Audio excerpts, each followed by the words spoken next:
Good evening all, and welcome back to Farcical Fears. At 39,000 feet, something knocked on the airplane door from outside. Flight attendants heard it for 8 minutes straight. A co-pilot vanished between rows 18 and 19. Passengers aged 7 years during a 12-hour flight. Blood seeped from empty overhead bins. Something kept pace with the aircraft at 550 miles per hour.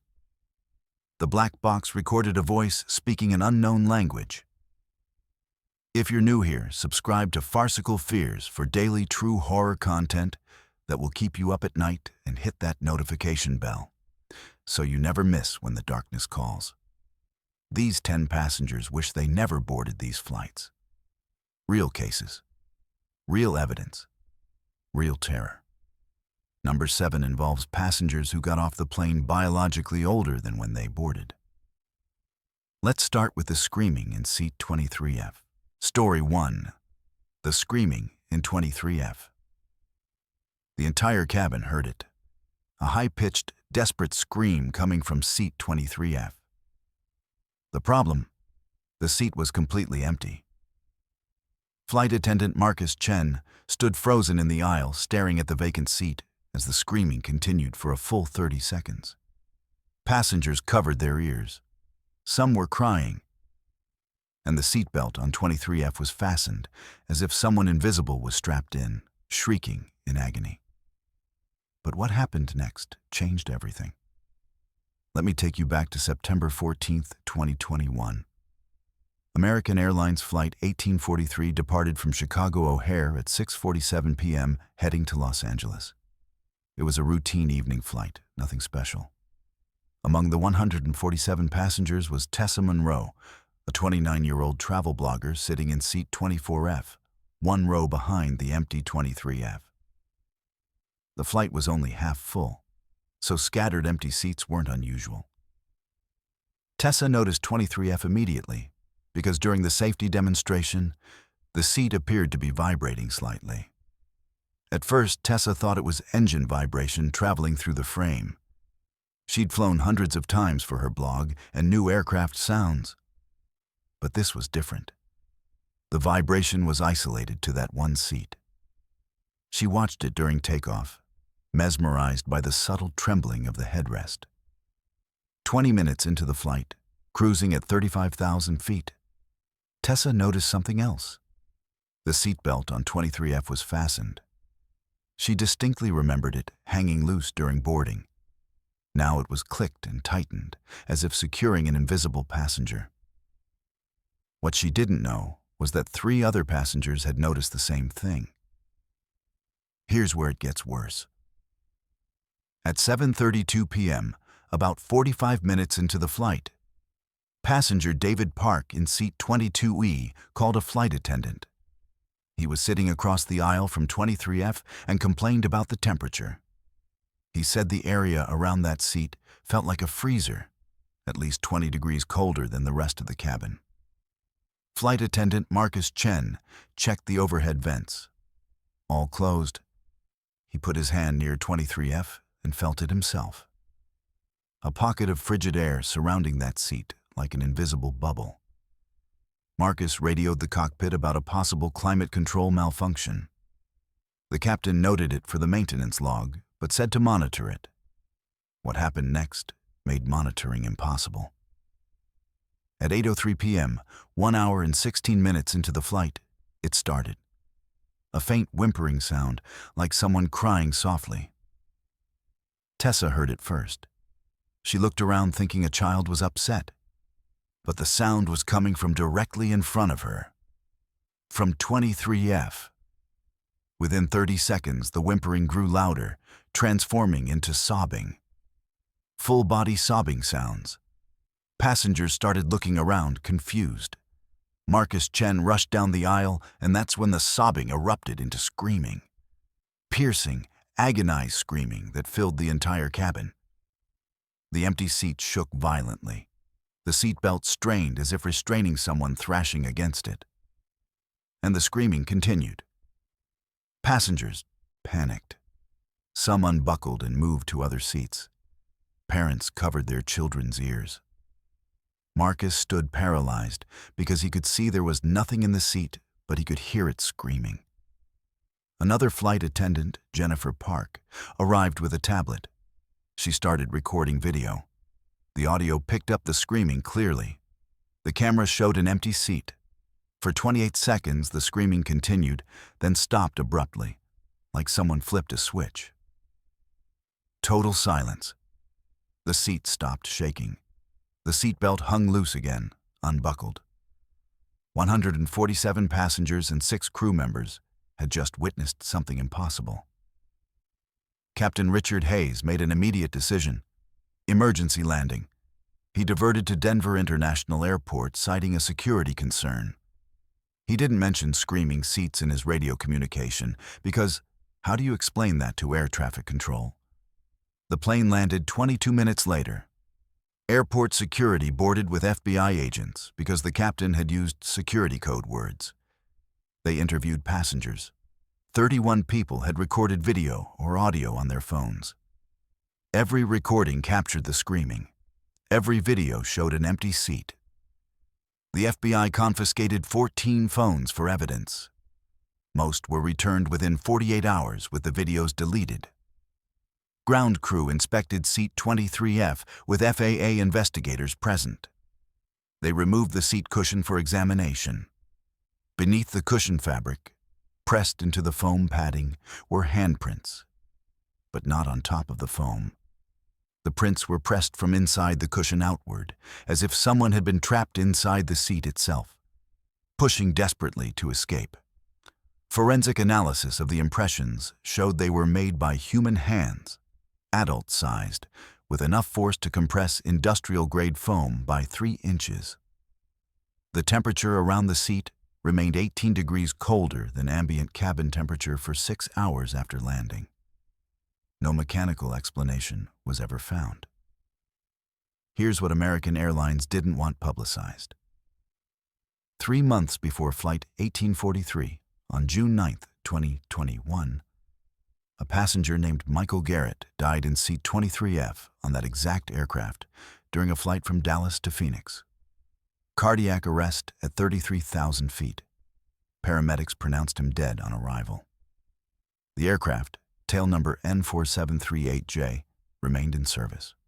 Standard procedure. But Flight 1843 was the first time anyone had been seated in that row since Garrett's death. The seat had remained empty on all flights for 3 months due to random booking patterns, until September 14th, when it was the only seat in that section available. Nobody sat there because nobody booked it. It sat empty, vibrating, waiting. And when the conditions were right, whatever remained of Michael Garrett made sure everyone knew he was still there. The aircraft was retired from service 8 days later. American Airlines cited airframe hours as the reason. Seat 23F was removed and incinerated. But 31 videos still exist somewhere showing an empty seat screaming in agony at 35,000 feet. And nobody can explain what those 147 people heard that night. Story 2. The Vanishing Co-Pilot. Captain Nathan Cross stared at the empty co-pilot seat in disbelief. First Officer Julia Vega had walked through the cockpit door 18 minutes ago. The door had opened. The door had closed. He'd heard both sounds. The security camera confirmed she entered the cabin. But when Nathan searched the entire aircraft, Julia wasn't there. At 36,000 feet over the Atlantic Ocean, his co-pilot had vanished into thin air. And then his radio crackled with an impossible message. Delta Flight 2847, May 3rd, 2023. JFK to London Heathrow. This was a routine transatlantic crossing for both pilots. Captain Nathan Cross, 47 years old, 19 years with Delta, over 12,000 flight hours. First Officer Julia Vega, 34 years old, 8 years with the airline, spotless record. They'd flown together dozens of times. The Boeing 767 departed at 10:15 p.m., carrying 214 passengers. Weather was perfect. Flight plan called for 7 hours and 12 minutes in the air. Everything was completely normal for the first 2 hours and 8 minutes. Then Julia unbuckled her harness and said something that Nathan would replay in his mind for the rest of his life. Passenger medical situation in row 22. I'm going to check it out. That's what Julia said at exactly 12:23 a.m. Nathan acknowledged her. Standard procedure. Flight attendants can handle most medical issues, but pilots sometimes assist if it's serious. Julia stood, smoothed her uniform, and walked to the cockpit door. Nathan pressed the release button. The door unlocked with an audible click. Julia pulled it open. Nathan saw the galley area beyond, saw flight attendant Christine Park preparing beverages. Julia stepped through. The door closed behind her with the familiar pressurized seal sound. Nathan returned his attention to the instruments. Autopilot was engaged. Everything was running perfectly. He expected Julia back in 10 to 15 minutes. But what happened next defied every law of physics. 15 minutes passed, then 18. Nathan started to wonder what was taking so long. He picked up the intercom phone and called the forward galley. Christine Park answered immediately. "Christine, is Julia still back there with the medical situation?" Nathan asked. There was a pause, a long pause. Then Christine said something that made Nathan's blood run cold. "Captain, I haven't seen Julia. There's no medical situation in row 22. Nobody called for assistance." Nathan felt his throat tighten. He told Christine to check the lavatories, check every row, find Julia now. He watched the cockpit door camera feed on his monitor. The timestamp showed Julia entering the cabin at 12:23:18 a.m. The camera angle covered the galley and the beginning of the aisle. Julia had walked through that door. The video proved it. 3 minutes later, Christine called back, her voice shaking. "Captain, she's not here. We've checked everywhere. All 3 lavatories are empty. We've walked every single aisle. She's not on the aircraft." Nathan's mind raced through possibilities. This was impossible. The aircraft was sealed at 36,000 feet. There were only so many places a person could be. He engaged the autopilot lock and left the cockpit himself, something he'd never done during cruise over the ocean. He had to see this with his own eyes. What he found changed everything he thought he knew about reality. Nathan searched everywhere. Every lavatory, every row, the galleys, the crew rest area, storage compartments. He even checked underneath seats, thinking maybe Julia had some kind of medical emergency and collapsed. Nothing. 214 passengers were accounted for. 6 flight attendants were accounted for. Julia Vega was gone. He returned to the cockpit and immediately radioed Gander Control Center explaining the situation. The controller asked him to repeat himself 3 times. They'd never heard of anything like this. Nathan reviewed the security footage again and again. 12:23:18 a.m. Julia walks through the door into the cabin. The camera shows her taking 3 steps toward the aisle. Then, and Nathan had to watch this part in slow motion to believe it, Julia's image distorts slightly, like heat shimmer on asphalt, and she simply fades from view.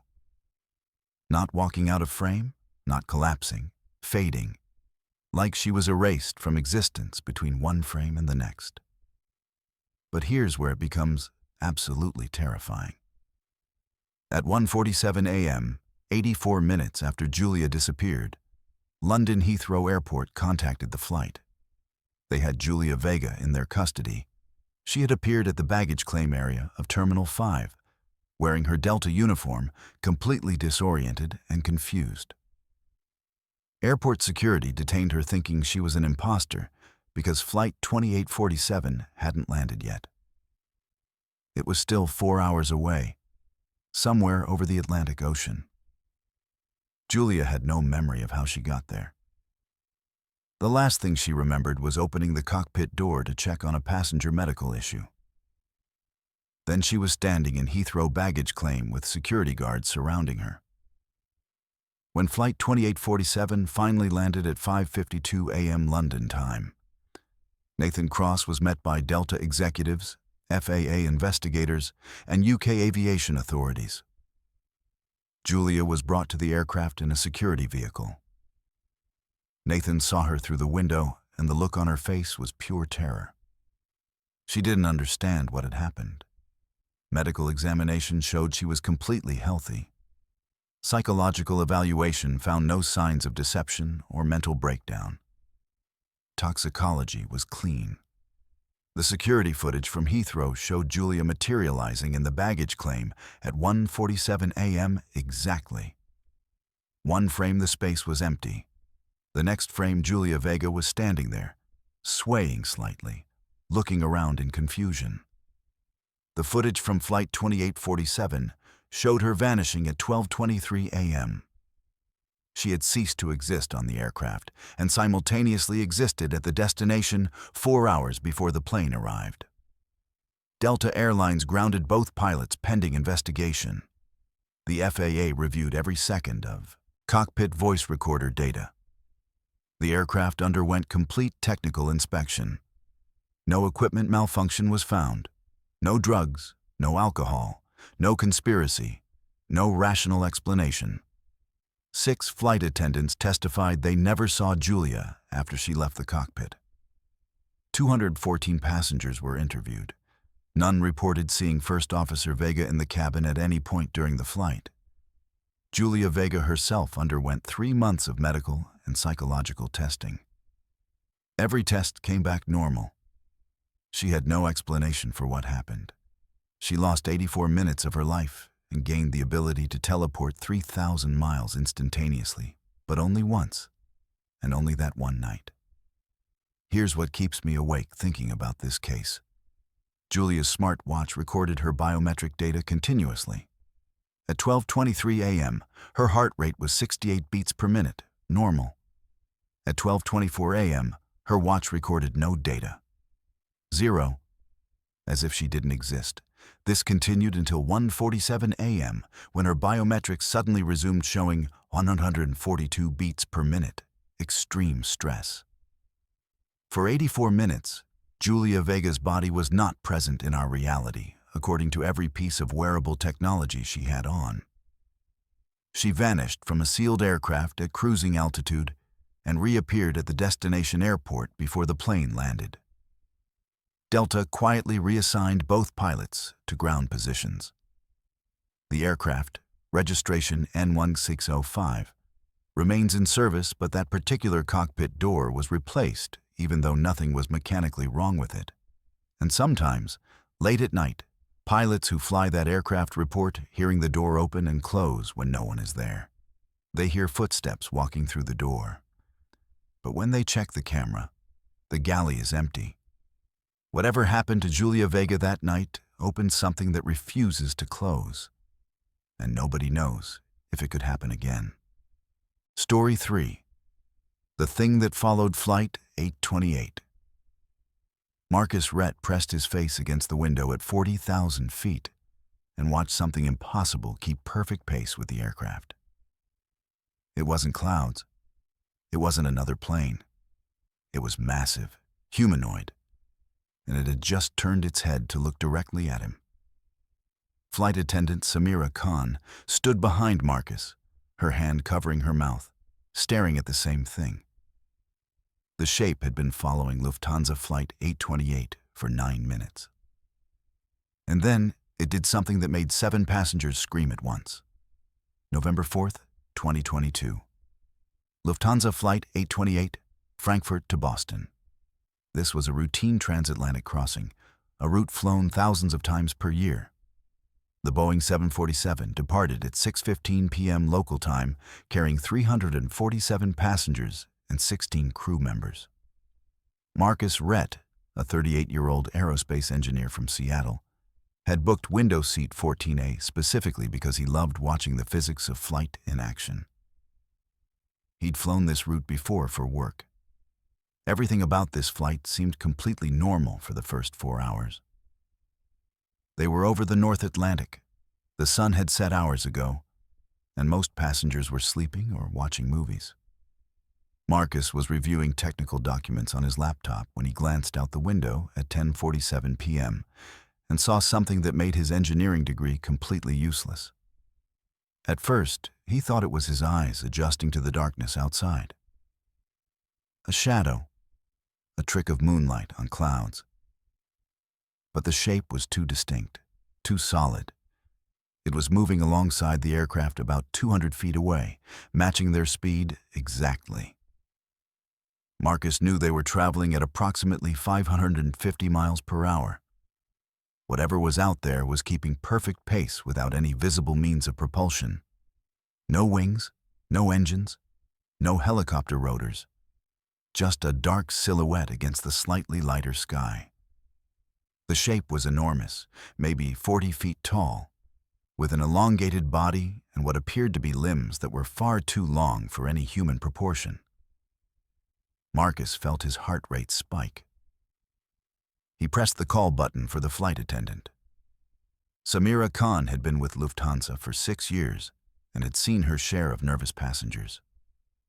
But when she approached row 14 and saw the look on Marcus's face, she knew this wasn't typical anxiety. "There's something outside the window," Marcus said, his voice barely steady. "Something big. It's been there for at least 2 minutes." Samira gave him a polite smile, the kind flight attendants use to calm irrational fears, and leaned over to look out the window. The smile vanished instantly. She saw it, the shape, moving with them, impossibly large, impossibly fast. She straightened up, trying to maintain her professional composure, but Marcus saw her hand trembling. "I need to report this to the captain," she said quietly. But what happened next made reporting it unnecessary because more people were about to see it. The shape moved closer, not gradually, suddenly. One moment it was 200 feet away. The next moment it was 50 feet from the aircraft, close enough that Marcus could see details that turned his blood to ice. The thing had what looked like arms, but they were segmented, almost mechanical, reaching down past where legs should end. The torso was elongated, stretched like something had taken a human form and pulled it vertically until the proportions became nightmarish. And the head, if you could call it that, was a smooth oval shape with 2 points of light where eyes might be. Dim, yellowish light that pulsed slowly. Marcus fumbled for his phone. His hands were shaking so badly he almost dropped it. He started recording video, pressing the phone against the window. Other passengers were noticing now.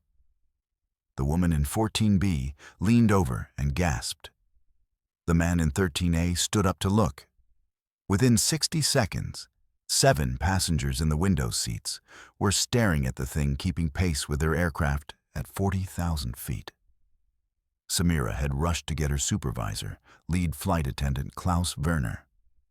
Klaus had 22 years of flying experience and had seen everything from ball lightning to the northern lights to other aircraft passing dangerously close. But when he looked out the window of row 14, his face went pale. "That's not possible," he whispered in German, then English. "That cannot be there." But it was there. All 9 of them were watching it. Marcus's phone was recording. 2 other passengers had started recording as well. The thing maintained its position for another 3 minutes, just hovering there in the darkness, those 2 luminous points fixed on the aircraft. Then it did something that would haunt everyone who witnessed it for the rest of their lives.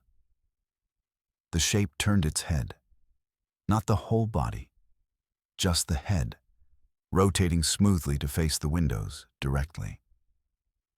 The 2 points of light that Marcus had assumed were eyes brightened, intensifying from dim yellow to brilliant white.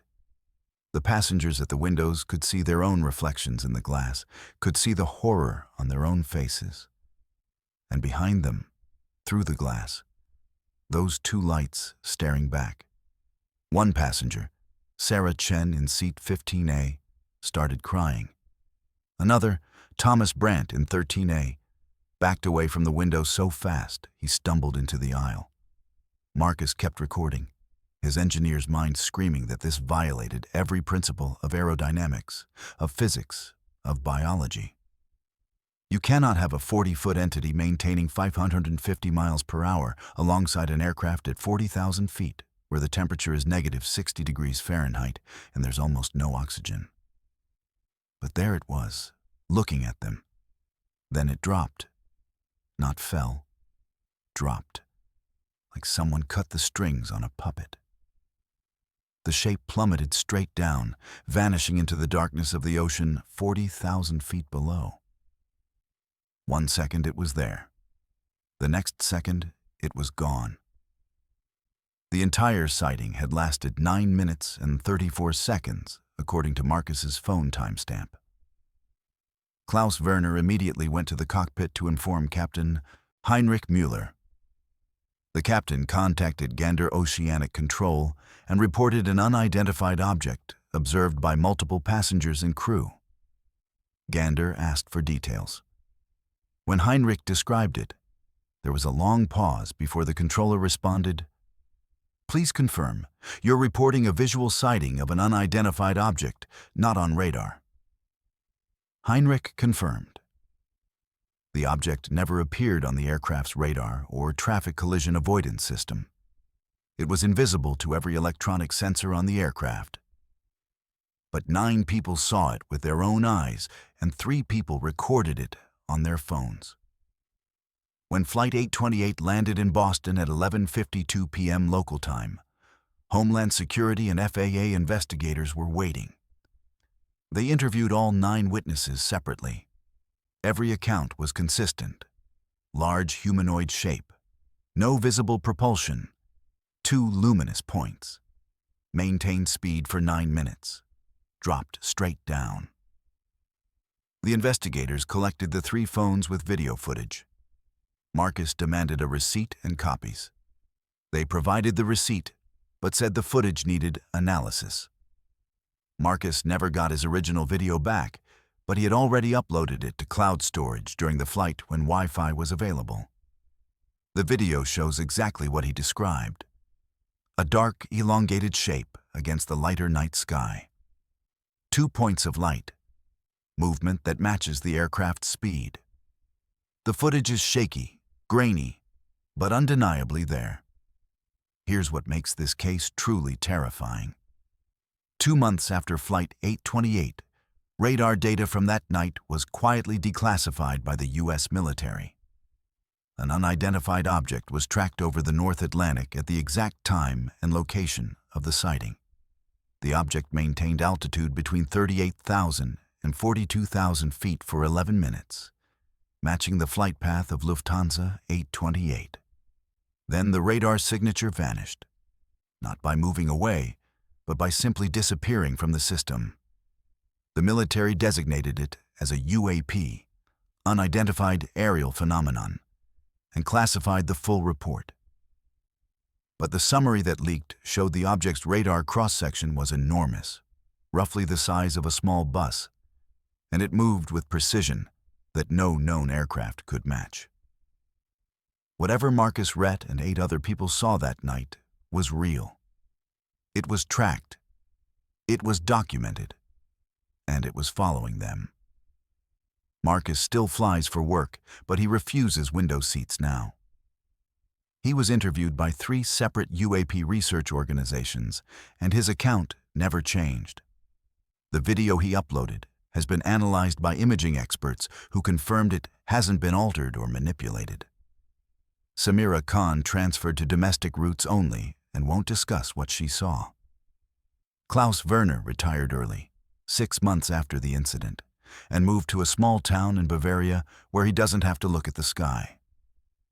And sometimes, pilots flying the North Atlantic route report seeing shapes in the darkness, keeping pace with them.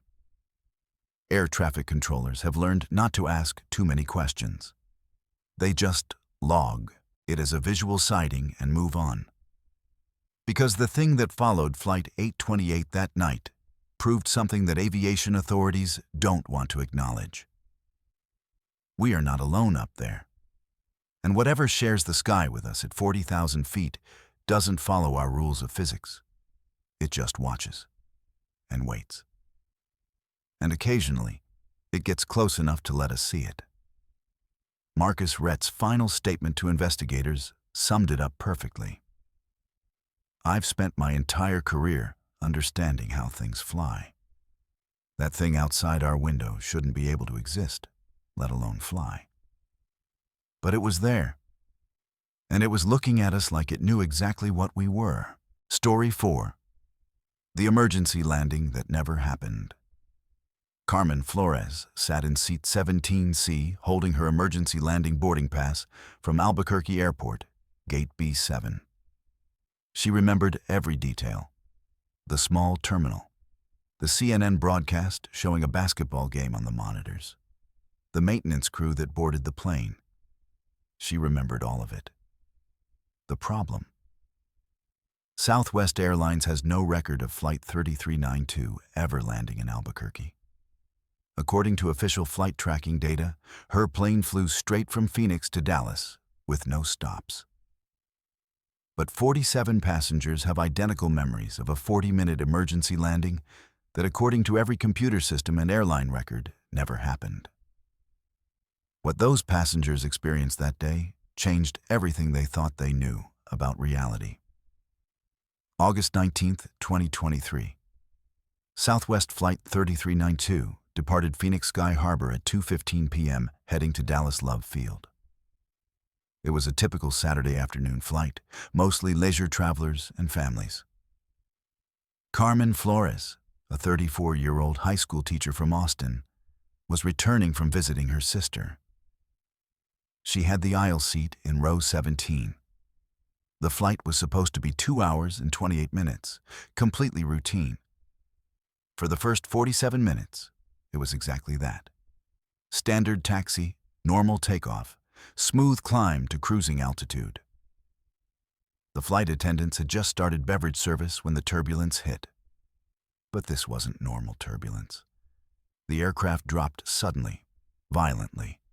Drinks flew into the air. Overhead bins popped open. Passengers who weren't buckled hit the ceiling.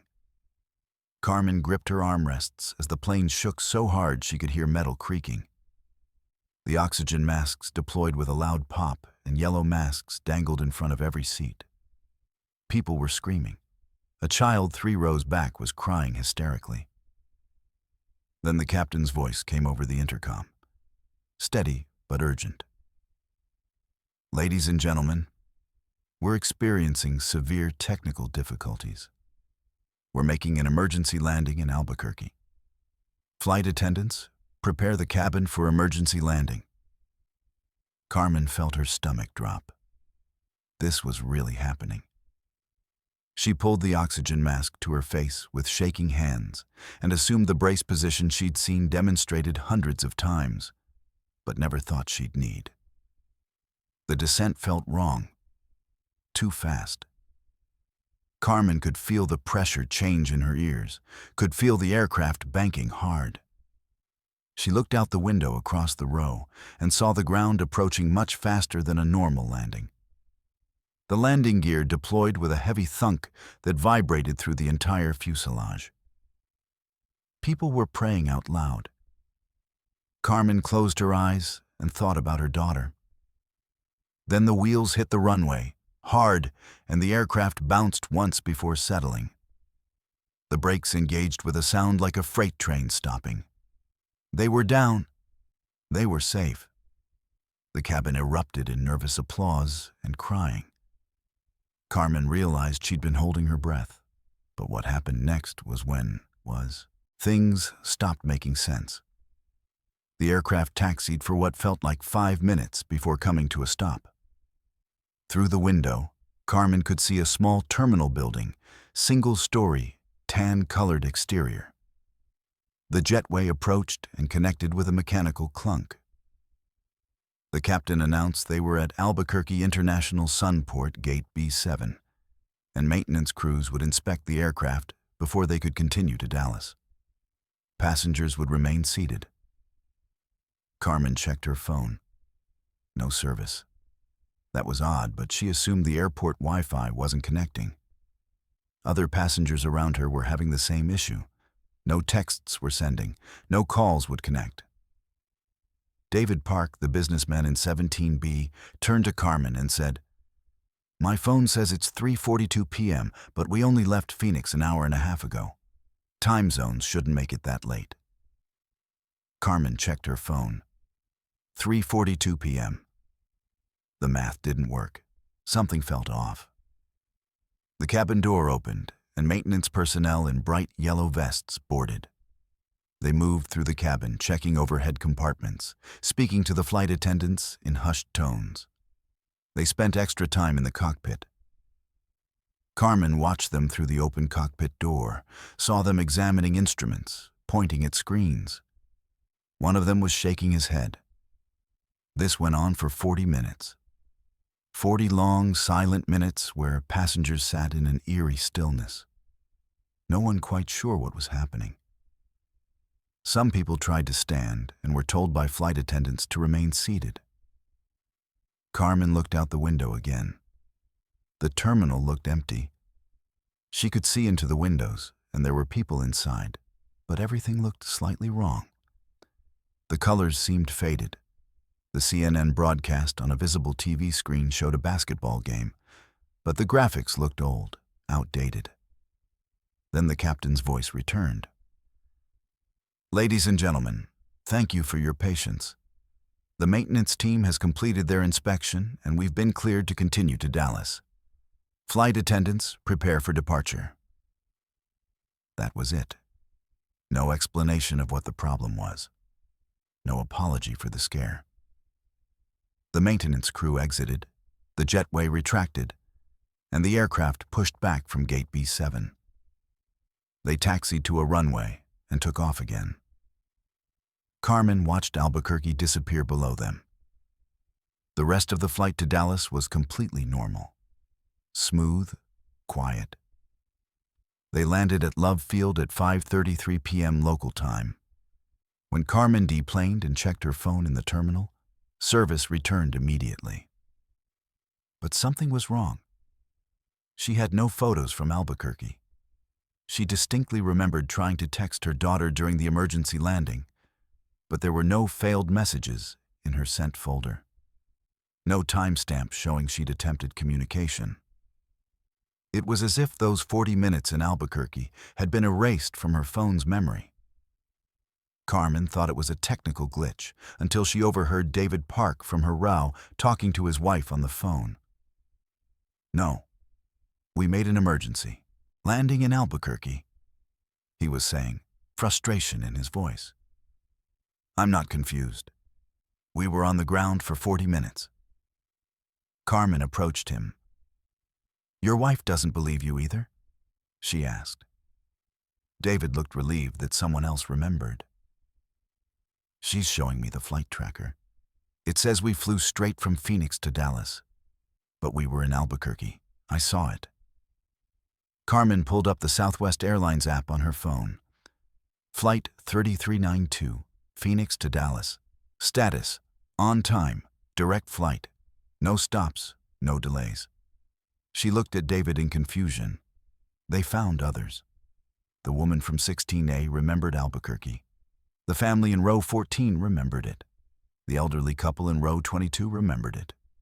Within 20 minutes, 47 passengers had gathered in the terminal, all insisting they'd made an emergency landing in Albuquerque, all discovering that their phones had no record of it, all seeing the same flight data showing a direct flight. One passenger, a tech journalist named Lisa Wong from seat 19C, had tried to take photos of the Albuquerque terminal through the window. She opened her photo gallery. The timestamps jumped from 3:02 p.m. to 4:18 p.m. with nothing in between. 76 minutes missing. Carmen reported it to Southwest Airlines customer service. They looked at her like she was insane. "Ma'am, your flight was never in Albuquerque. The aircraft flew directly from Phoenix to Dallas. We have complete telemetry data." Carmen insisted. They pulled up the flight plan, the radar data, the aircraft systems logs. Everything showed a straight flight path. No deviation, no emergency, no landing in Albuquerque. But Carmen had details. She described the terminal, the gate number B7, the tan-colored exterior, the CNN basketball game on the monitors. The customer service agent's face changed.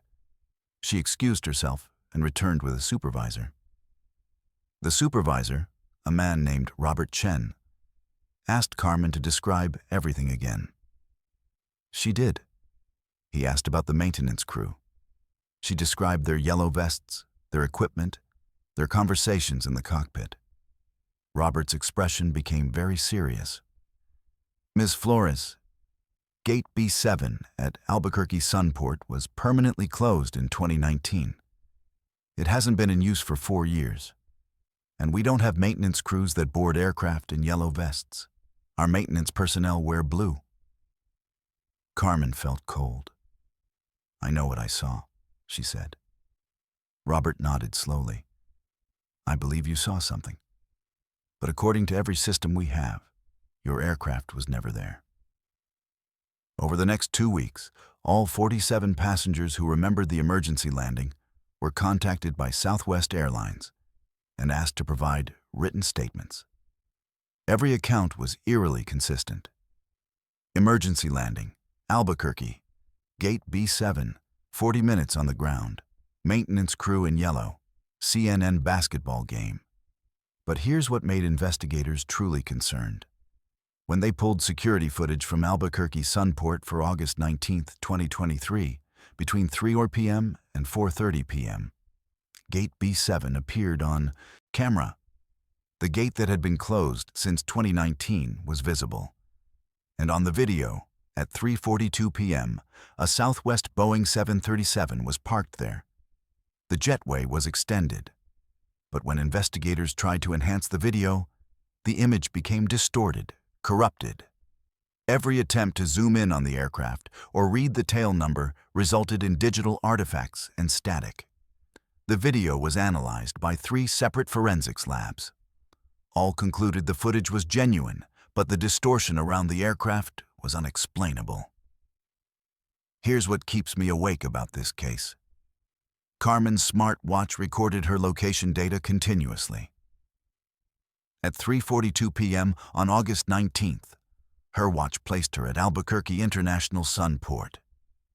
The GPS coordinates were precise, accurate to within 10 feet. But Southwest Airlines' telemetry placed the aircraft she was on 200 miles away, flying over central New Mexico, nowhere near Albuquerque. Carmen's body was in 2 places at once according to technology, or the aircraft existed in 2 realities simultaneously. David Park's fitness trackers showed the same thing.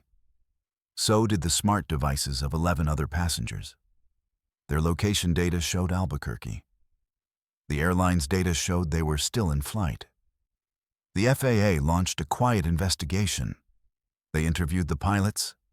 Captain Jennifer Hayes and First Officer Mark Thompson both denied making any emergency landing. They insisted it was a direct flight, completely routine. But when investigators pressed them about the turbulence, Captain Hayes became defensive. "There was moderate turbulence around 3:15 p.m., she admitted. "It lasted maybe 3 minutes. Then it cleared." The flight data recorder confirmed the severe turbulence at that time. But it also showed something the pilots couldn't explain. For exactly 43 minutes, from 3:38 p.m. to 4:21 p.m., the aircraft's GPS signal became erratic. The coordinates jumped, glitched, showed impossible positions. During those 43 minutes, according to the black box data, the aircraft technically didn't exist in trackable airspace. It was there and not there simultaneously. Southwest Airlines grounded the aircraft, tail number N8501R, for complete inspection. They found nothing mechanically wrong, but they quietly retired it from service 3 months later, selling it to a cargo company. The cargo company operated it for 6 months before reporting strange incidents. Pilots hearing announcements over the intercom when no one was transmitting. The sound of passengers talking in an empty cargo hold. One pilot reported that during a flight over New Mexico, his instruments briefly showed he was parked at Gate B7 in Albuquerque, then returned to normal. The aircraft was scrapped in 2024. Carmen Flores still has her boarding pass from that day. Southwest Airlines issued boarding passes for the Phoenix to Dallas segment. But Carmen also has a second boarding pass in her purse that she doesn't remember receiving. It's printed on Southwest cardstock, shows Flight 3392, and lists Albuquerque as the departure city with Gate B7 printed clearly. The barcode doesn't scan in any system. The paper itself has been analyzed, and it's genuine Southwest boarding pass stock from 2023. But the flight it describes never existed. 47 passengers experienced 43 minutes in a place that records say they never were. They saw details of a terminal gate that had been closed for 4 years. Their smart devices recorded them being there. Security cameras showed an aircraft that shouldn't have existed parked at an unused gate. And everyone involved wishes they could forget it, because the only explanation is that for 43 minutes, Flight 3392 slipped into a different version of reality, landed at a ghost gate, and then returned to our world with no one in authority willing to admit what happened. Carmen still flies, but she checks the flight path obsessively now. And she never, ever books Southwest flights that route over New Mexico. Because she knows that somewhere between Phoenix and Dallas, there's a place where aircraft can vanish from reality and land in a terminal that shouldn't exist. And she never wants to go back there again. Story 5. What the pilot saw at FL 390. The globe beneath the ocean was miles wide, perfectly circular, and rising toward his aircraft at 39,000 feet. Captain J watched in frozen horror as his instruments went completely haywire. Altimeter spinning, compass dead. And the geometric blue light ascending from the depths of the Indian Ocean was approaching faster than anything he'd ever seen. He had maybe 10 seconds to make a decision that would either save 347 lives or doom them all. What happened next is why he violated his non-disclosure agreement to tell this story. Because some things are too important to keep silent about. This interview was conducted in a secure location with a veteran commercial pilot who has flown for a major Middle Eastern airline for over 20 years. He has more than 15,000 flight hours and an impeccable safety record. He agreed to speak on condition of complete anonymity. His voice has been altered. We'll call him Captain J. What he described happened on a long-haul flight over the Indian Ocean in March 2024. The flight was routine, a night crossing from Dubai to Singapore, a route he'd flown hundreds of times. Everything about that night seemed normal until it absolutely wasn't. It was 2:47 a.m. local time, Captain J told us. We were at flight level 390, that's 39,000 feet, cruising at normal speed. My co-pilot was in his rest break, which is standard procedure on these long flights. You're allowed controlled rest in the cockpit when you're over oceanic routes with minimal traffic. So I was alone. Autopilot engaged, all systems normal. I was doing my instrument scan every few minutes like we're trained to do. And that's when I saw it through the windscreen. At first, I thought my eyes were playing tricks on me.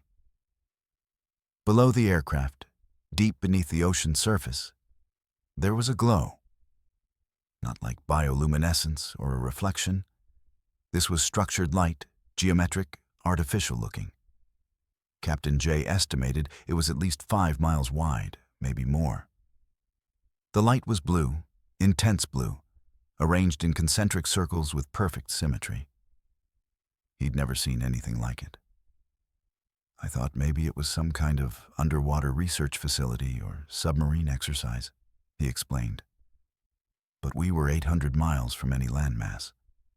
The ocean depth there is over 15,000 feet. And this light was big. Impossibly big. He watched it for maybe 30 seconds, trying to rationalize what he was seeing.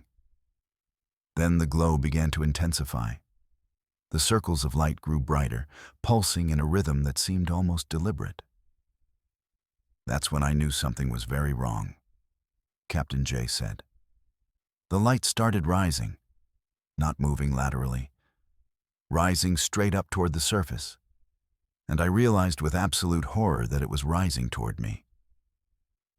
He could see the ocean surface now, illuminated from below, the water glowing blue. The geometric pattern was ascending through 15,000 feet of ocean at impossible speed. What happened next changed everything. Every instrument in the cockpit went insane simultaneously. The altimeter, which should have shown a steady 39,000 feet, started spinning wildly, showing them at 50,000 feet, then 20,000 feet, then 45,000, the numbers changing faster than physics would allow.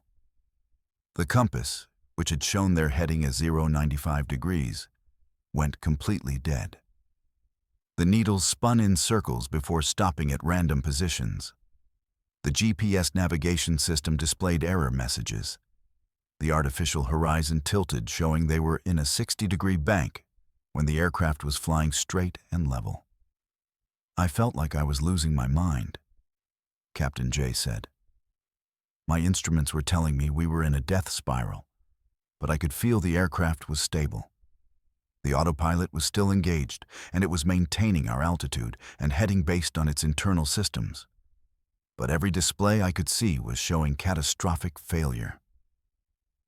The blue glow broke through the ocean surface. Captain J saw it clearly now. It wasn't just light. There was structure to it. Shapes within the glow that he couldn't fully comprehend. It looked technological, he said carefully, but not like any technology I recognize. The geometry was all wrong, angles that shouldn't connect, patterns that hurt to look at directly. The glow continued rising, faster now, and Captain J realized with absolute certainty that if it reached his altitude, something very bad was going to happen. He had to make a decision. Trust his instruments, which were showing system failures and impossible flight parameters, or trust his own senses and take manual control.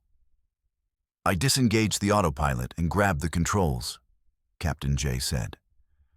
I banked hard to the left, pulling about 30 degrees of bank angle. The passengers in the cabin would have felt that. People probably woke up. I didn't care. I needed to get away from whatever was below me. The aircraft responded immediately. He felt the G-force as the Boeing 757 turned hard. Through the windscreen, he could see the glow passing where they would have been if he hadn't banked. It rose past their previous flight path, ascending into the sky above them. For maybe 5 seconds, the cockpit was flooded with blue light, so intense he had to squint. Then it was gone. Just gone. Vanished into the sky above, like it had never existed. The moment the glow disappeared, every instrument returned to normal. Altimeter showing 38,800 feet, which was correct for the bank angle he'd pulled. Compass showing their new heading of 060 degrees. GPS reestablished. Artificial horizon showing straight and level as he rolled out of the turn. Everything functional, like nothing had happened. Captain J's heart was hammering in his chest. His hands were shaking on the controls. He looked down at the ocean surface 39,000 feet below. Dark, empty, no glow, no geometric patterns, nothing. I sat there trying to process what I'd just experienced, he said. Part of me wanted to believe I'd hallucinated it, But the bank angle was real. I'd physically turned the aircraft, and I could still see the after image of that blue light burned into my vision. His co-pilot woke from controlled rest about 90 seconds later. "Everything okay?" he asked, noticing the slight heading change. Captain J made a decision in that moment that he would come to regret. He lied. "Yeah, just some turbulence. Deviated slightly to avoid it." The co-pilot accepted this without question.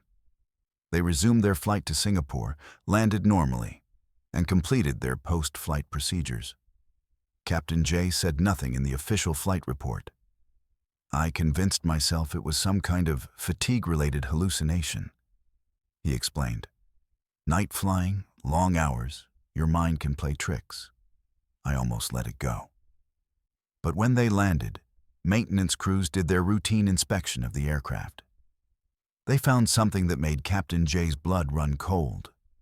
The external skin of the aircraft, specifically the belly and lower fuselage, showed signs of exposure to intense electromagnetic radiation. The paint was discolored in a perfect circular pattern about 60 feet in diameter, centered on the aircraft's belly. The metal underneath showed heat stress consistent with exposure to extreme electromagnetic fields. The maintenance chief asked Captain J if they'd flown through any unusual weather or been near any military exercises. Captain J said no, just routine flight. The maintenance chief logged it as unexplained anomaly and repainted the affected areas. The aircraft returned to service. "That's when I knew I hadn't imagined it," Captain J said. Whatever that glow was, it had physically affected the aircraft. The electromagnetic signature was real. The instrument failures were real. And if I hadn't banked when I did, we would have flown directly through it. He started researching. He found dozens of pilot reports of similar phenomena over oceanic routes. Glows beneath the water, geometric light patterns, instrument failures. Most pilots never reported it officially for fear of being grounded for psychological evaluation.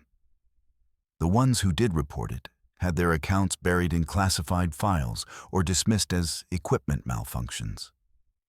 3 weeks after his incident, Captain J was called into a meeting with airline executives and 2 men he'd never seen before, who wouldn't identify themselves but carried government credentials. They had the maintenance report about the electromagnetic damage. They had his flight data recorder information showing the instrument anomalies. They knew he'd lied about the turbulence. They told me very directly that I was to sign a non-disclosure agreement, Captain J said. They said it was a matter of national security. They said there were sensitive military operations in that region, and I'd inadvertently flown near classified technology. They said if I spoke about it to anyone, media, other pilots, even my family, I would lose my license and face legal prosecution. Captain J signed the NDA. He had a family to support. He couldn't lose his career.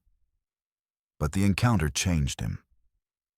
I started asking other senior pilots privately, the ones I trusted, if they'd ever seen anything unusual on oceanic crossings, he said. You'd be surprised how many have stories they won't tell officially. Lights in the ocean, objects pacing aircraft, instrument failures in specific locations. There's something in our oceans, probably multiple things, that we're not being told about. And whatever it is, it's not ours. Here's what truly terrifies him about that night. He pulled up satellite imagery for the area where the incident occurred, using the exact coordinates from his GPS logs. Military satellite coverage for that specific time and location is classified. But oceanic weather data is public record. He accessed NOAA deep ocean monitoring for that region on that night. At 2:47 a.m., exactly when he saw the glow, ocean floor seismic sensors recorded unusual activity. Not an earthquake, not volcanic activity. The sensors recorded a massive release of energy from the ocean floor, approximately 15,000 feet deep, that lasted for 8 minutes. The energy signature was unlike anything in their database. No AA flagged it as equipment malfunction and deleted it from official records. But Captain J found it in the raw data archives before it was purged. "Whatever I saw rising from the ocean that night came from the bottom," Captain J said. "Something down there, 3 miles deep, released enough energy to reach my aircraft at 39,000 feet and disrupt every electronic system I had. And then it kept going up into the sky. Where did it go? What was it? The fact that government representatives showed up to silence me tells me they know exactly what it was. And they don't want anyone else to know." Captain J still flies, but he refuses night routes over the Indian Ocean. He's filed route change requests and accepted schedule penalties to avoid that specific airspace. His co-pilots think he's superstitious. The airline thinks he's difficult. But he knows what he saw. Every time I brief a flight plan and see a route that crosses that region, I remember that blue glow rising from the depths, he said. I remember my instruments going haywire. I remember making that bank turn and watching that thing pass through the space where my aircraft would have been. And I remember the dead certainty I felt that if I hadn't moved, everyone on that plane would have disappeared. We would have become another oceanic mystery. Another flight that vanished without explanation. There are places in our oceans where the depth reaches miles, where pressure makes exploration almost impossible, where we've mapped less than 5% of what's actually there. Captain J believes that in those lightless depths, there are things that have been there far longer than we've been flying. And occasionally, they rise. Pilots see them and stay silent. Governments classify the reports and air. Travelers fly over these regions every single day, having no idea that below them, miles beneath the waves, there are glows that can reach up and touch aircraft at the edge of space. Captain J broke his NDA to tell this story because he believes people have a right to know. "We think we own the skies," he said. "But the truth is, we share them. And whatever shares them with us comes from the ocean depths.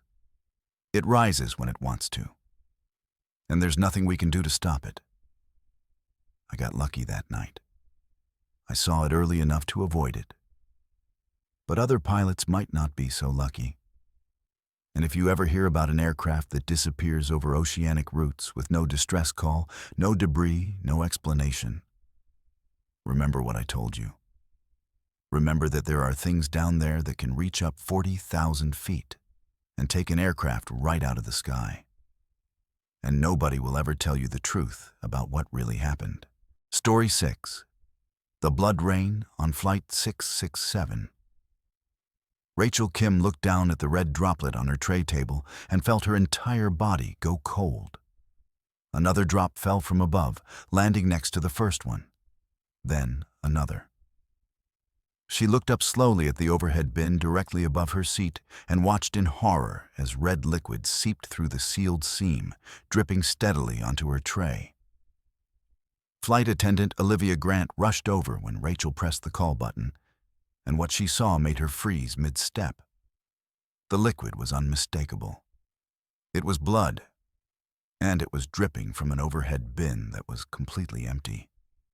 What happened next on British Airways Flight 667 would result in an emergency landing, FBI involvement, and forensic results that no one could explain. March 27, 2024. British Airways Flight 67, London Heathrow to Boston Logan. The flight number itself seemed ominous in retrospect. Rachel Kim, a 31-year-old marketing consultant from Boston, had booked seat 12D on the aisle. It was a standard daytime transatlantic crossing, nothing unusual about the booking or the passenger manifest. The Boeing 787 pushed back from the gate at 11:42 a.m. local time with 198 passengers and 12 crew members. Rachel had flown this route dozens of times for work. She knew the routine. Settle in, order coffee when beverage service started, work on her laptop for a few hours, maybe watch a movie. She had no idea that in less than 3 hours, she'd be sitting in an aircraft covered in human blood with no explanation for where it came from. The first 2.5 hours were completely normal. They reached cruising altitude of 41,000 feet over the Atlantic. The seatbelt sign turned off. Flight attendants began beverage service. Rachel had her laptop open reviewing a presentation for a client meeting. She reached for her coffee cup, and that's when she noticed the first drop. A small red droplet, perfectly circular, on the white surface of her tray table. Her first thought was that she'd somehow gotten a nosebleed without noticing. She touched her nose. Dry. She looked at her fingers. No blood. Then the second drop fell, landing right in front of her eyes. She watched it impact the tray table surface, and she knew with absolute certainty it hadn't come from her. Rachel looked up. The overhead bin directly above row 12 was closed, latched properly, the standard beige plastic looking completely normal, except for a thin line of red liquid seeping from the seam where the bin door met the aircraft ceiling. As she watched, another drop formed, grew heavy, and fell. Rachel pressed the call button with a hand that was starting to shake. She had no idea what was happening, but every instinct told her this was very wrong. Flight attendant Olivia Grant had been with British Airways for 9 years. She'd dealt with medical emergencies, unruly passengers, equipment failures, even a small fire once in a galley. But when she approached row 12 and saw what Rachel was pointing at, training completely failed her for a moment. "That's blood," Olivia said quietly, almost to herself. She looked up at the overhead bin, saw the liquid seeping through the seam. Without hesitation, she reached up and opened the bin. It was empty. Completely empty. No luggage, no bags, no containers, nothing. Just the empty bin cavity with its normal beige plastic interior. And the blood was still dripping. Olivia stared at the empty bin for a long moment, trying to reconcile what she was seeing. The liquid was coming from inside the bin, seeping from the seams and edges. But there was nothing in the bin to leak. The drops were forming at the rate of 1 every 4 or 5 seconds, falling onto Rachel's tray table. Other passengers were starting to notice. Olivia immediately called her senior flight attendant, Marcus Webb. Marcus had 14 years of flying experience and had literally seen everything. Or so he thought. When he arrived at row 12 and looked into the open overhead bin, his face went pale. "Close it," he said to Olivia. "Close it right now and come with me." They moved to the galley, and Marcus picked up the interphone to call the cockpit. But before he could dial, another call button chimed. Row 11, then row 13, then row 10. What was happening in row 12 was spreading. Rachel watched in mounting horror as the passenger in 11D pointed at his overhead bin, red liquid dripping. The woman in 13F noticed the same thing. Within 2 minutes, 4 separate overhead bins were seeping blood, all in the same section of the aircraft, all on the left side, all completely empty when flight attendants opened them to check. Marcus made his call to the cockpit. "Captain, we have a situation in the cabin that requires immediate attention. I need you to see this." Captain Helen Morrison had flown for British Airways for 16 years. When her cabin crew said they needed her to see something, she didn't hesitate. She handed control to her first officer and went to the cabin. The scene that greeted Captain Morrison was something out of a horror film. 7 overhead bins in rows 10 through 15 on the left side of the aircraft were now seeping red liquid. Flight attendants had placed towels and blankets on the seats below to catch the drips, but the liquid was coming faster now. It was pooling in the bins despite them being empty, then overflowing through the seams.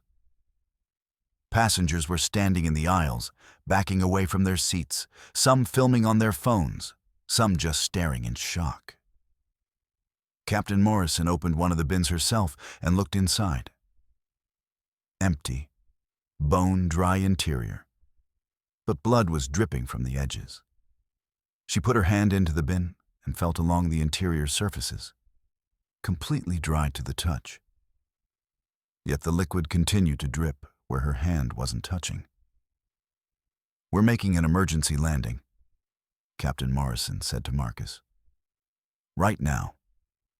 Get passengers away from this section. I want everyone moved to the right side of the aircraft and rear sections. Clear this entire area."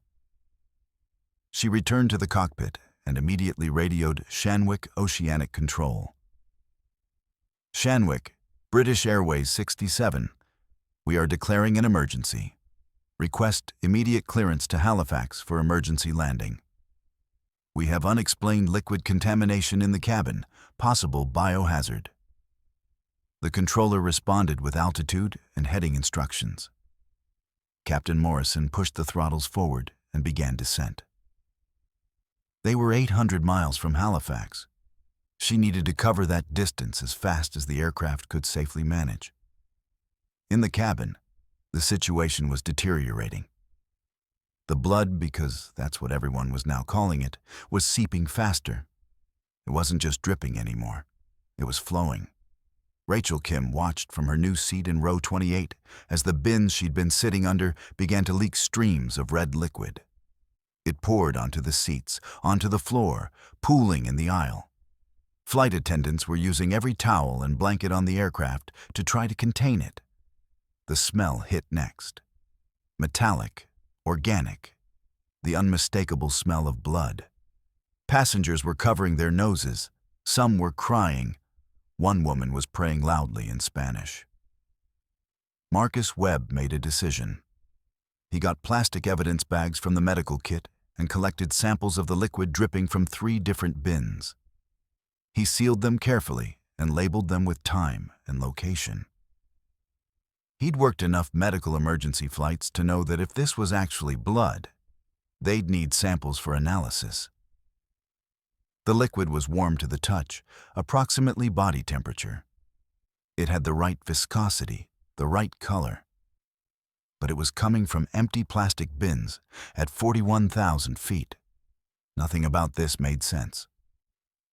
Flight 677 landed at Halifax Stanfield International Airport 47 minutes after declaring the emergency. Emergency vehicles surrounded the aircraft the moment it stopped on the runway. Hazmat teams boarded wearing full protective gear. They sealed off rows 10 through 15 and began collecting samples. Passengers were deplaned through the rear doors and taken to a quarantine area in the terminal for medical evaluation and decontamination. Rachel Kim still had spots of the liquid on her clothes. She watched as a hazmat technician swabbed her sleeve and placed the swab in a sealed container. "What is it?" she asked. The technician didn't answer. The aircraft was towed to a remote maintenance hangar. FAA investigators, Canadian transport safety officials, and FBI agents descended on it. They removed all 7 overhead bins that had been seeping liquid. They took apart the aircraft's interior structure above those bins, looking for hidden containers, broken pipes, any rational explanation for where 2 liters of liquid had come from. They found nothing.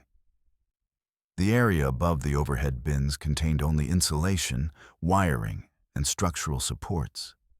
No fluid lines, no hydraulic systems, no water lines, nothing that could leak. The bins themselves were entirely self-contained plastic units. There was nowhere for liquid to hide, let alone continuously drip for 8 minutes. The blood samples were sent to 3 independent laboratories. The results came back within 48 hours, and they were identical. Human blood, type O negative. Fresh, less than 24 hours old based on cellular degradation. They ran DNA analysis. The blood didn't match any passenger or crew member on Flight 667. They ran it through CODIS, the FBI's DNA database. No match. They ran it through international databases. No match. The blood belonged to a human being who was not on the aircraft and who was not in any database anywhere in the world. But it was definitely human blood. And it had appeared inside sealed plastic overhead bins in an aircraft at 41,000 feet with no possible source. British Airways grounded the aircraft, registration GZBKH, for 2 weeks, while investigators examined every inch. They X-rayed the entire structure. They used thermal imaging. They brought in dogs trained to detect human remains. Nothing. The aircraft was structurally sound, completely clean except for the blood residue in those 7 bins. They replaced the bins, recertified the aircraft, and returned it to service. But they didn't fly it as Flight 667 anymore. The flight number was quietly retired. The route still operates, London to Boston, but now it's Flight 213.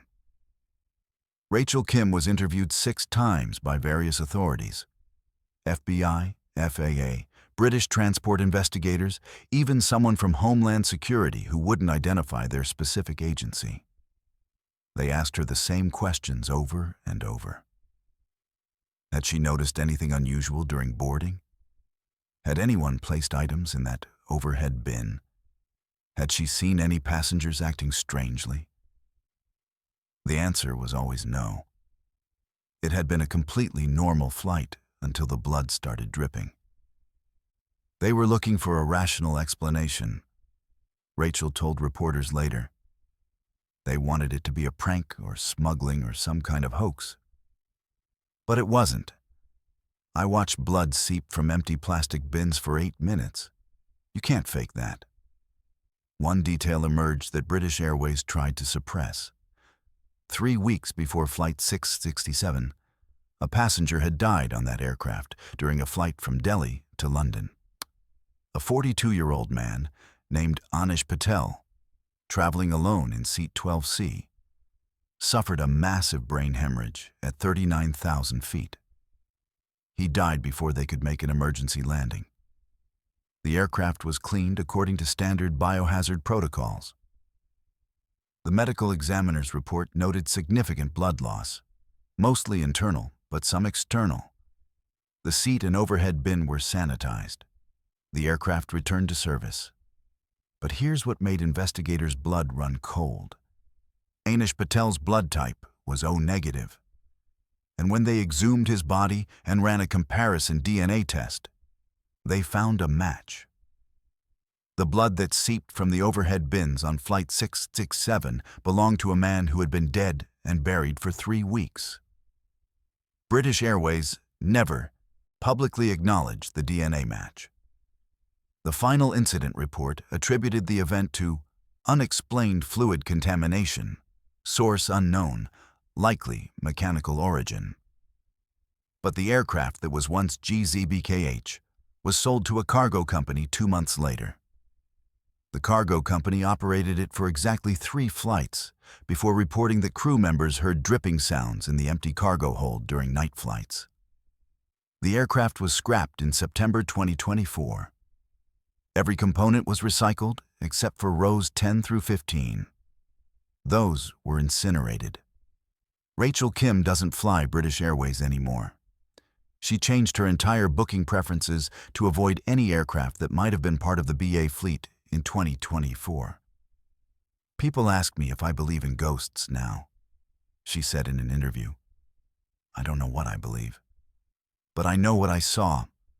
I know I have photos on my phone showing blood dripping from empty bins. I know that 197 other people witnessed the same thing. And I know that science can't explain where that blood came from.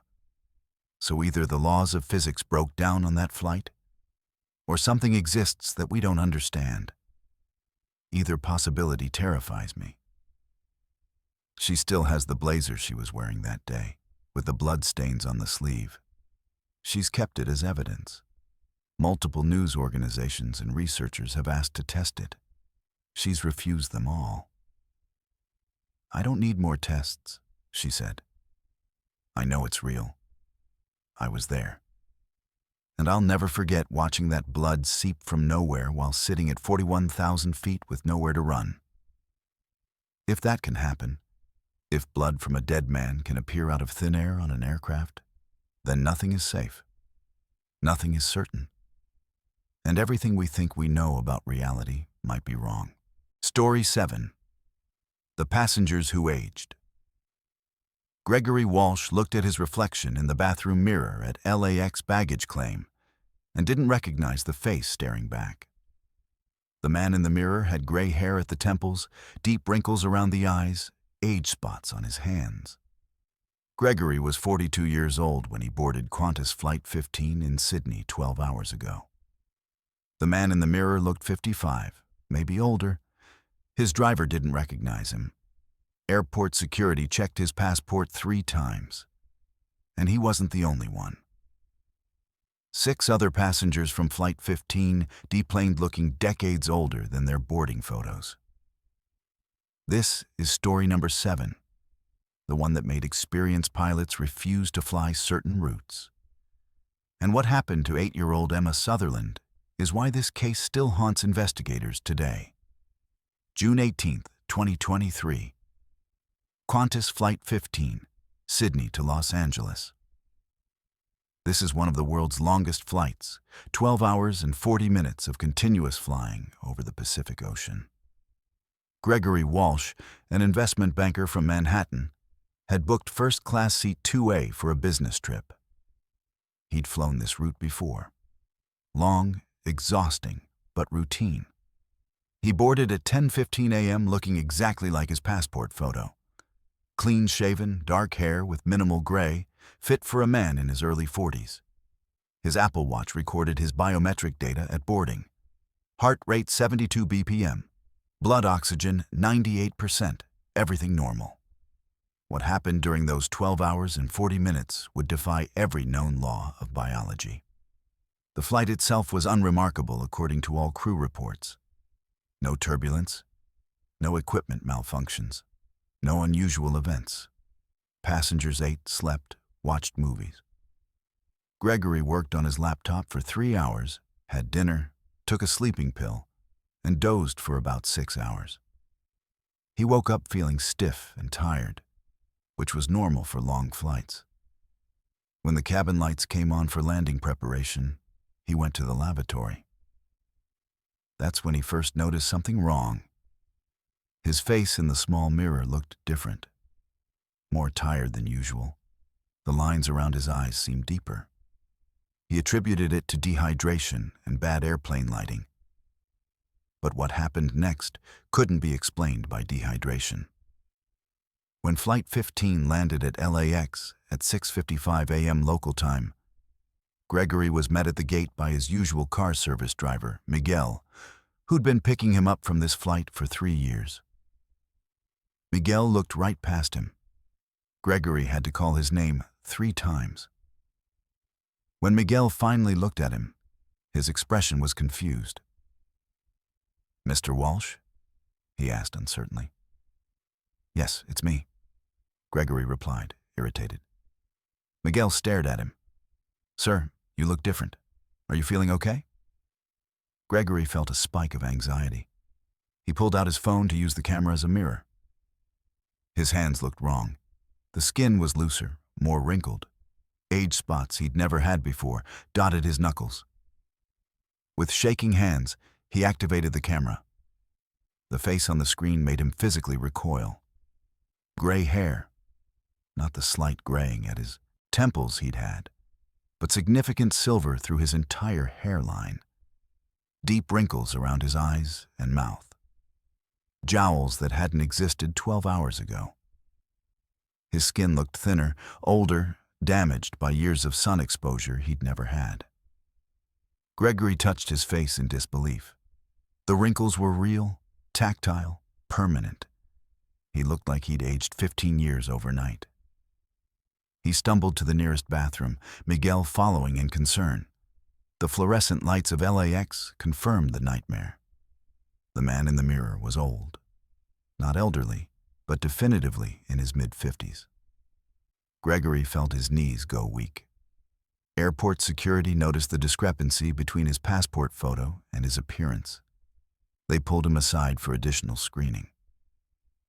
"Sir, this passport photo doesn't match your current appearance," the TSA agent said carefully. Gregory tried to explain. "I know. I don't understand. I looked like that photo when I boarded in Sydney." The agent examined the passport under UV light, checking for forgery. It was genuine. They ran his fingerprints. Match. Facial recognition software struggled, but eventually confirmed his identity with only 73% confidence, unusually low. They let him through, but flagged his passport for investigation. Gregory wasn't alone. Emma Sutherland, an 8-year-old girl traveling with her parents in economy, was flagged by the same gate agent. Emma had boarded in Sydney, looking like a typical third grader. Ponytail, missing front tooth, child's passport photo from 6 months ago. When she deplaned with her parents at LAX, the agent did a double take. The girl walking between her parents looked 14, maybe 15 years old. Taller, physically developed. Her face had lost its childish roundness. Her parents were in complete shock. "That's not possible," her mother, Sarah, kept repeating. "She was 8 years old when we boarded. 8 years old." Emma looked at her own hands in confusion. They were bigger, older. Her clothes no longer fit properly. Her shoes were tight. In 12 hours, she had gained approximately 6 years of physical development. Qantas immediately quarantined all 7 affected passengers. Medical teams descended on LAX. Blood tests, X-rays, full physical examinations. The results were impossible. Gregory Walsh's telomeres, the protective caps on chromosomes that shorten with age, showed degradation consistent with a 56-year-old man. His skin showed photoaging and cellular damage that takes decades to accumulate. Hormone levels matched his apparent age, not his chronological age. Emma Sutherland's growth plates, bone density, and hormonal markers showed she was biologically 14 years old. Her adult teeth had come in. Her height had increased by 6 inches. Every marker of human development showed accelerated aging. The aircraft, VHZNK, was grounded immediately. Investigators examined every system. They checked radiation levels, cosmic ray exposure, cabin pressure logs, air quality. Everything was normal. The other 239 passengers on the flight showed no signs of accelerated aging. Blood tests were normal. Why only 7 people? They occupied different sections of the aircraft, different classes, different ages and genders. No common factors except they were all on Flight 15. Here's what terrified investigators. All 7 passengers showed accelerated aging in specific patterns. Gregory Walsh aged approximately 14 years. Emma Sutherland aged 6 years. The other 5 passengers aged between 7 and 12 years each. The aging wasn't uniform. Some showed more physical aging, some more cellular. But all 7 had lost years of their lives in 12 hours and 40 minutes. Emma's case destroyed her parents. Their 8-year-old daughter was gone, replaced by a teenager she never got to become naturally. Emma's medical records showed her last checkup 3 weeks before the flight confirmed she was a healthy 8-year-old. Now she was biologically 14 with the mind and memories of an 8-year-old trapped in an adolescent body. Psychological evaluation showed severe trauma. She didn't recognize her own reflection. Her clothes didn't fit. Her friends wouldn't recognize her. She'd lost 6 years of childhood in the time it took to fly across the Pacific. Qantas paid for all medical treatment, but demanded NDAs from all affected passengers. Gregory Walsh refused to sign. He went public with his story, showing before and after photos that went viral. "I boarded that plane looking 42 and deplaned looking 56, he told reporters. 14 years of my life were stolen by something that happened on that aircraft. And no one can tell me why." Emma's parents signed the NDA in exchange for a lifetime medical care package. Emma is now 23 years old chronologically, but biologically 29. She's aged normally since the incident, but she'll never get those 6 years back. The aircraft VHZNK was retrofitted completely. New interior, new systems, new everything. But pilots who fly it report feeling exhausted after flights, more tired than they should be. Some have noticed gray hairs appearing after flying that specific aircraft. Qantas quietly retired it from the Sydney-LAX route. It now flies domestic Australian routes only, shorter flights where temporal anomalies, if they exist, have less time to manifest. Gregory Walsh aged another 3 years normally since the incident, but he looks 59 now, though he's only 45. He's sued Qantas, the FAA, and Boeing. Every lawsuit has been dismissed. Emma Sutherland's case remains under study. She represents the only documented case of a child aging 6 years in 12 hours. Whatever happened on Flight 15 that day violated everything we understand about human biology. 7 people lost decades of their lives while sitting in airplane seats. And nobody can explain why. Story 8. The knocking from outside. Flight attendant Brian Torres pressed his ear against the aircraft door at 38,000 feet and heard it again. 3 deliberate knocks. Pause. 3 more knocks. Coming from outside the sealed cabin door where the temperature was negative 60 degrees Fahrenheit, where wind speeds exceeded 500 miles per hour, where there wasn't enough oxygen for anything to survive. His colleague Adrian Foster stood frozen behind him, watching the door handle as if it might turn at any moment. The knocking had been going on for 5 minutes.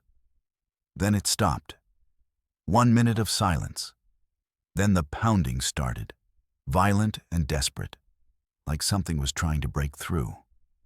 What happened on Air Canada Flight 751 that night is why some flight attendants refused to work near aircraft doors during cruise altitude. January 12, 2024. Air Canada Flight 751, Toronto to Vancouver. A routine domestic flight, 787 passengers, clear weather, nothing unusual on the flight plan. Brian Torres had been a flight attendant for 7 years. He'd worked thousands of flights and knew every sound an aircraft makes. The hum of engines, the rush of air over the fuselage, the clicks and beeps of normal operations. At 9:47 p.m., cruising at 38,000 feet over the Canadian wilderness, he was stationed near the main cabin door, door L1, doing a routine cabin check. That's when he heard something that should have been impossible. Tap, tap, tap. 3 distinct knocks on the door. Not from inside the cabin, from outside. Brian's first thought was that it was ice buildup breaking off, or debris hitting the fuselage. But the sound was too rhythmic, too precise. 3 knocks, evenly spaced. Pause. Then 3 more. He stood still, listening. The pattern repeated. Brian felt the hair on his arms stand up. He walked to the door and examined it closely. The door was sealed, locked, pressurized. The indicator lights showed green, everything secure. But the knocking continued. Tap, tap, tap. Always 3 knocks, always the same rhythm. Brian called his colleague Adrian Foster over the intercom. "Adrian, can you come to L1? I need you to listen to something." Adrian arrived within 2 minutes. "What's going on?" he asked. Brian held up his hand for silence. They both stood listening. Tap, tap, tap. The sound came again, clear and unmistakable. Adrian's eyes widened. "That's coming from outside," he whispered. "That's impossible." Brian nodded. "I know. But listen, They stood there for a full minute. The knocking continued at intervals. 3 knocks. Pause of about 10 seconds. 3 more knocks. It was methodical, almost polite, like someone was requesting entry. Adrian checked the door's pressure seal readings. Normal. He checked the external camera feed, but the angle didn't show the door itself, only the wing and engine. Everything appeared normal on the monitors. But the knocking persisted. "We need to tell the captain," Adrian said. Brian agreed. He picked up the interphone and called the cockpit. "Captain, this is Brian at L1. We have an unusual situation. We're hearing knocking sounds on the exterior of the main cabin door. It's rhythmic, and it's been going on for about 5 minutes." There was a pause. Captain Michel Rousseau responded. "Knocking. At cruising altitude?" Brian confirmed. "Yes, ma'am. It's distinct and repetitive. 3 knocks. Pause. 3 knocks." The captain said she'd review the aircraft systems and get back to him. The knocking continued for another 3 minutes. Brian and Adrian stood guard at the door, both feeling increasingly unsettled. Then the pattern changed. Instead of 3 slow knocks, it became rapid. Tap, tap, tap, tap, tap, tap. Faster, more urgent, like whatever was outside had run out of patience. Adrian stepped back from the door. "This isn't right," he said. Brian felt his pulse quickening. The rapid knocking continued for about 30 seconds, and then stopped abruptly. Complete silence. Both flight attendants exhaled in relief. "Maybe it was ice after all," Adrian suggested, though his voice lacked conviction. Brian was about to respond when the pounding started. Bang, bang, bang, not knocking anymore. Pounding, heavy impacts that made the door rattle in its frame. Both men jumped back in shock. The sound was violent, desperate, like someone or something was trying to break through with their fists. Bang, bang, bang. The impacts were so forceful that passengers in nearby seats turned to look. One woman in row 3 asked nervously, "Is everything okay?" Brian forced a smile. "Yes, ma'am. Just some mechanical sounds. Nothing to worry about." But inside he was terrified. The pounding continued for 15 seconds. Then silence again. This time the silence was worse. Brian and Adrian stared at the door, neither knowing what to say. Captain Rousseau called back. "Brian, I've checked all systems. Everything is normal. No structural issues, no ice buildup detected, no equipment malfunctions. Whatever you're hearing, it's not showing up on any of our monitors." Brian responded carefully. "Captain, Adrian and I both heard it. It was definitely coming from outside the door, and it was loud enough that passengers heard it too." The captain's voice was measured. "I believe you heard something. But at our altitude and speed, nothing can survive outside. The temperature alone would kill any living thing instantly. Continue monitoring and report any changes."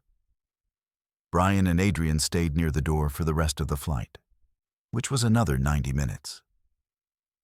The knocking didn't return. No more pounding.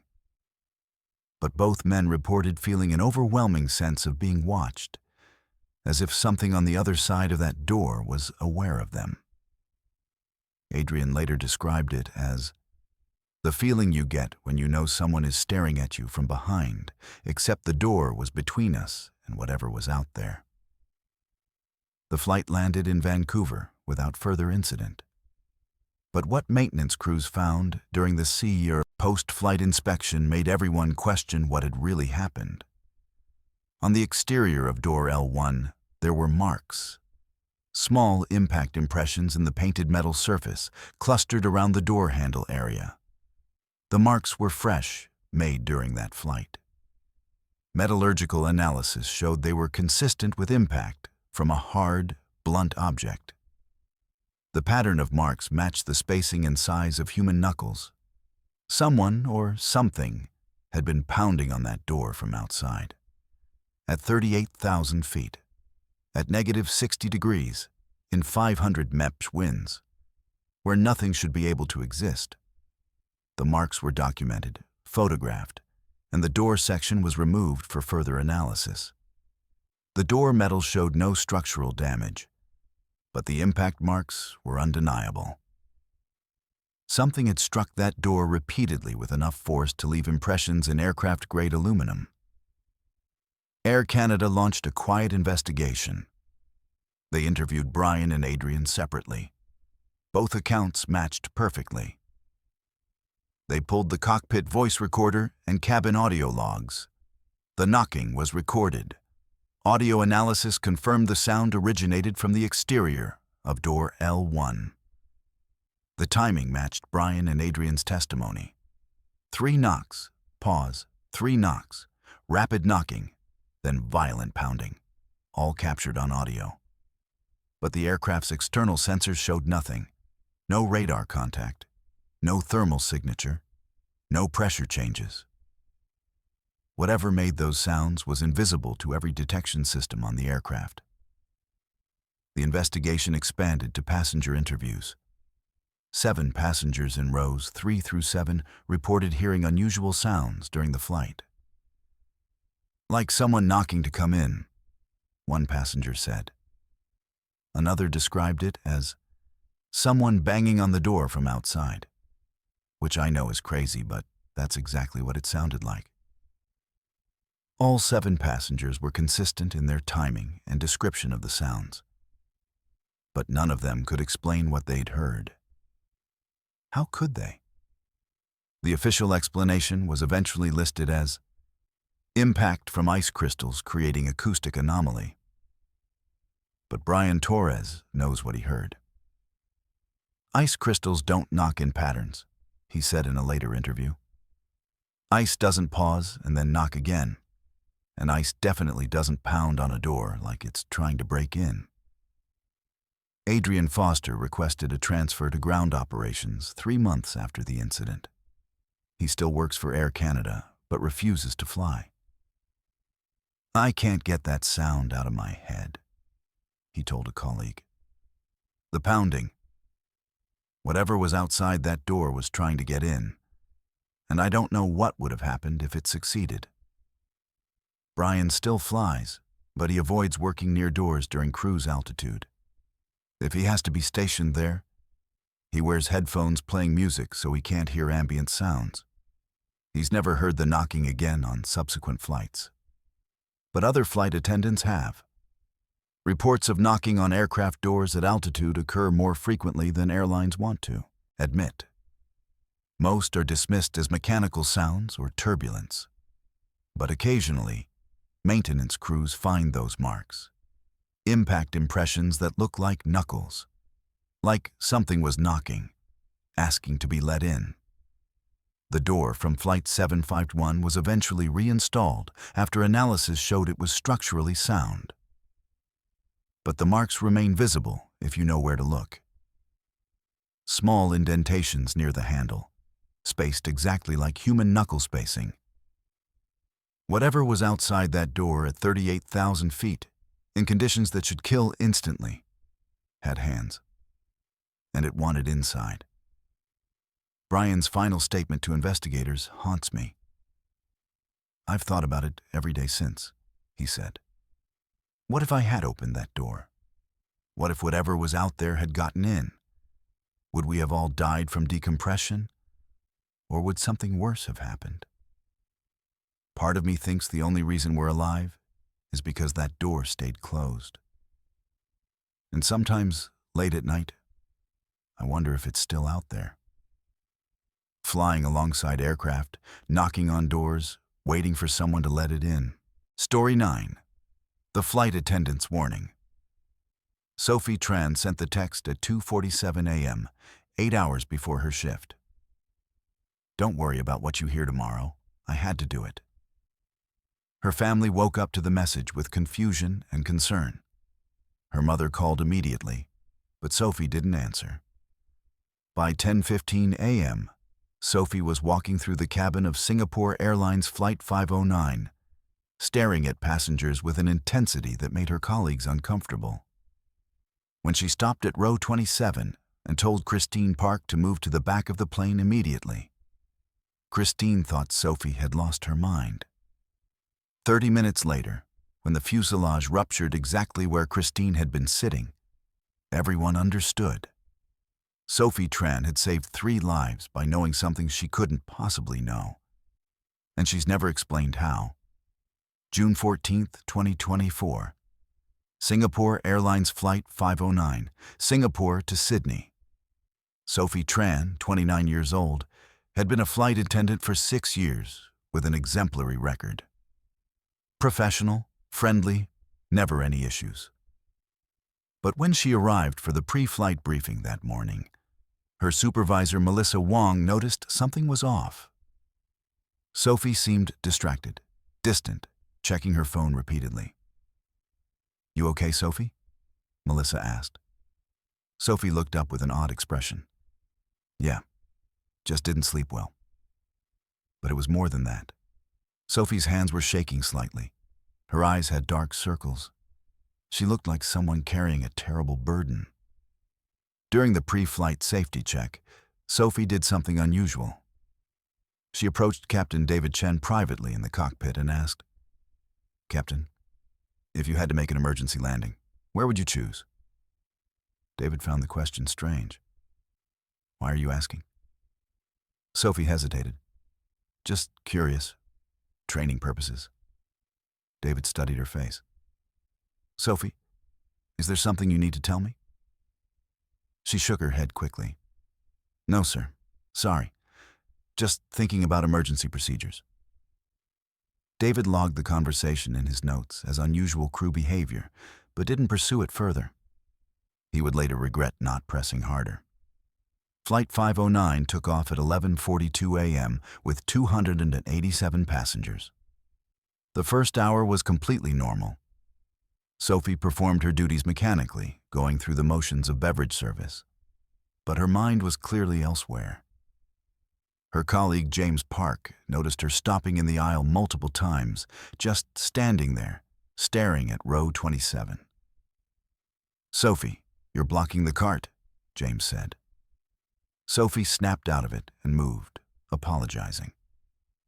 But she kept returning to that area, staring at those specific seats. 27A, 27B, 27C.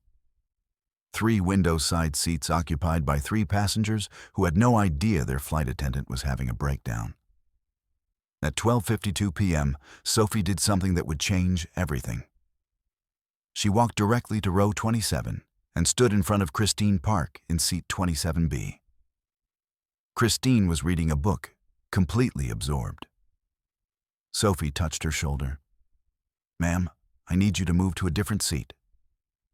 Christine looked up, confused. "I'm sorry, what?" Sophie's voice was urgent but controlled. "You need to move, now, to the back of the plane, please." Christine laughed nervously. "Is there a problem with this seat?" Sophie didn't smile. "Yes, you need to move, right now." Christine called for another flight attendant. James came over. "What's going on?" Christine explained that Sophie was asking her to move for no reason. James pulled Sophie aside. "Sophie, what are you doing? You can't just relocate passengers without cause." Sophie's eyes were wide, almost frantic. "James, trust me. She needs to move. They all need to move." She turned to the passengers in 27A and 27C. "All 3 of you, please move to the rear section of the aircraft. It's important." The elderly man in 27A looked alarmed. "Young lady, I paid for this seat. I'm not moving unless you give me a good reason." Sophie couldn't explain. How could she? What was she supposed to say? That she'd dreamed this moment? That every time she closed her eyes for the past 3 nights, she saw row 27 and felt overwhelming dread? That she knew with absolute certainty something terrible was about to happen to those seats? She had no rational explanation, so she did something desperate. She became forceful. "Sir, this is a safety issue. I need you to comply with crew instructions." Her voice was loud enough that other passengers turned to look. The man in 27A unbuckled his seatbelt, frustrated. "Fine, this is ridiculous." He moved to the back. The woman in 27C followed, muttering about poor service. Christine Park was the last to move, clearly upset. "I'm filing a complaint," she said. Sophie nodded. "That's fine, just please move." Melissa Wong, the lead flight attendant, pulled Sophie into the galley. "What the hell was that?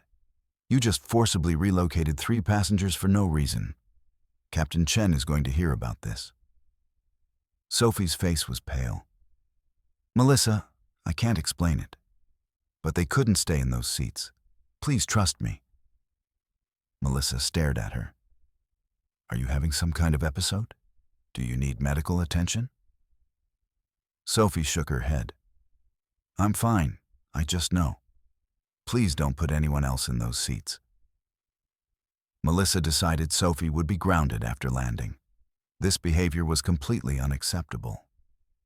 She radioed the captain about the incident. Captain Chen noted it and planned to have a serious discussion with Sophie after the flight.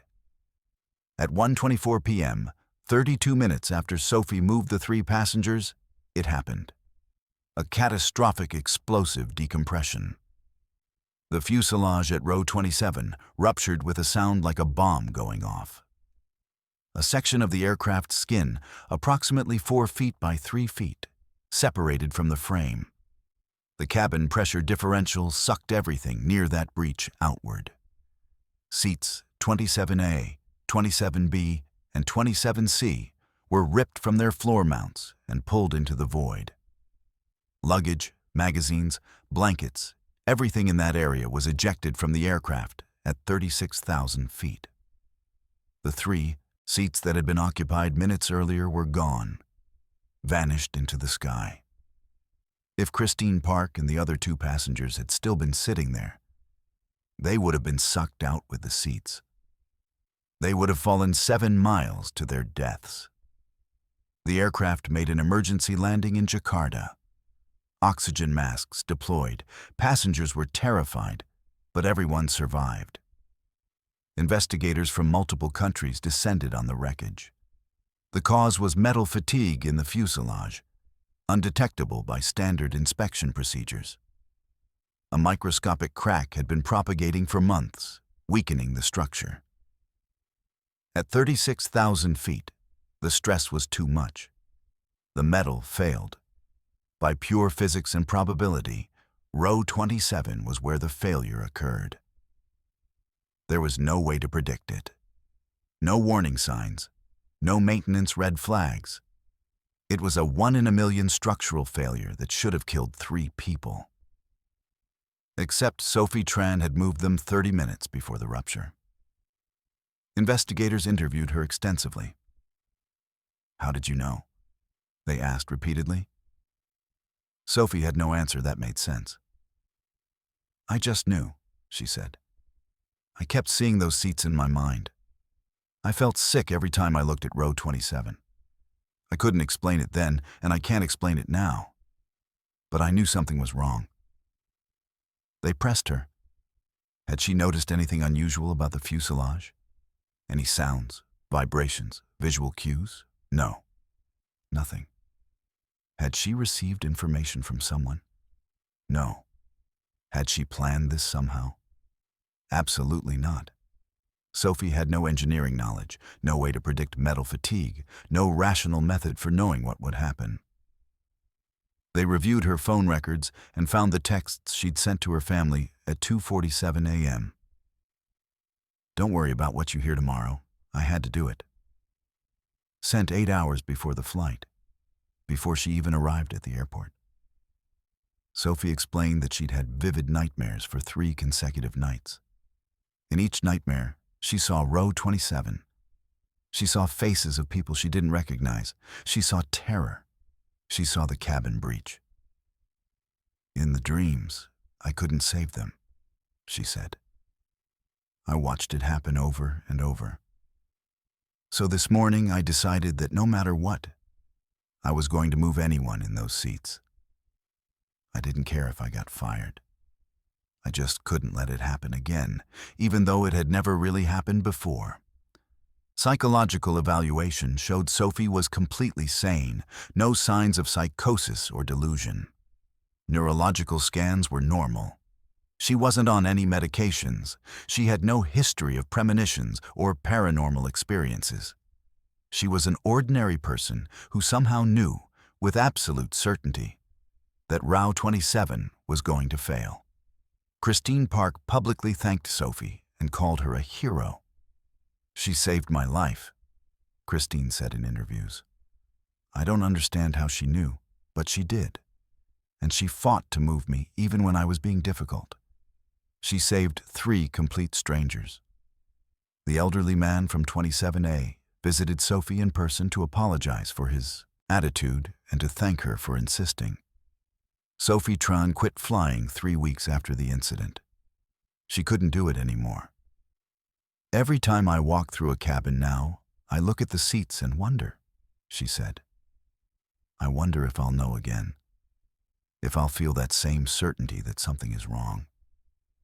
And I'm terrified that next time I won't act fast enough, or people won't listen, or I'll be wrong and destroy my credibility. So I stopped. I can't carry that responsibility."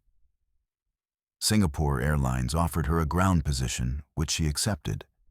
She works in customer service now, never having to step on an aircraft again. The investigation into how Sophie knew remains open but unofficially classified as unexplained. There are documented cases throughout history of people having premonitions before disasters.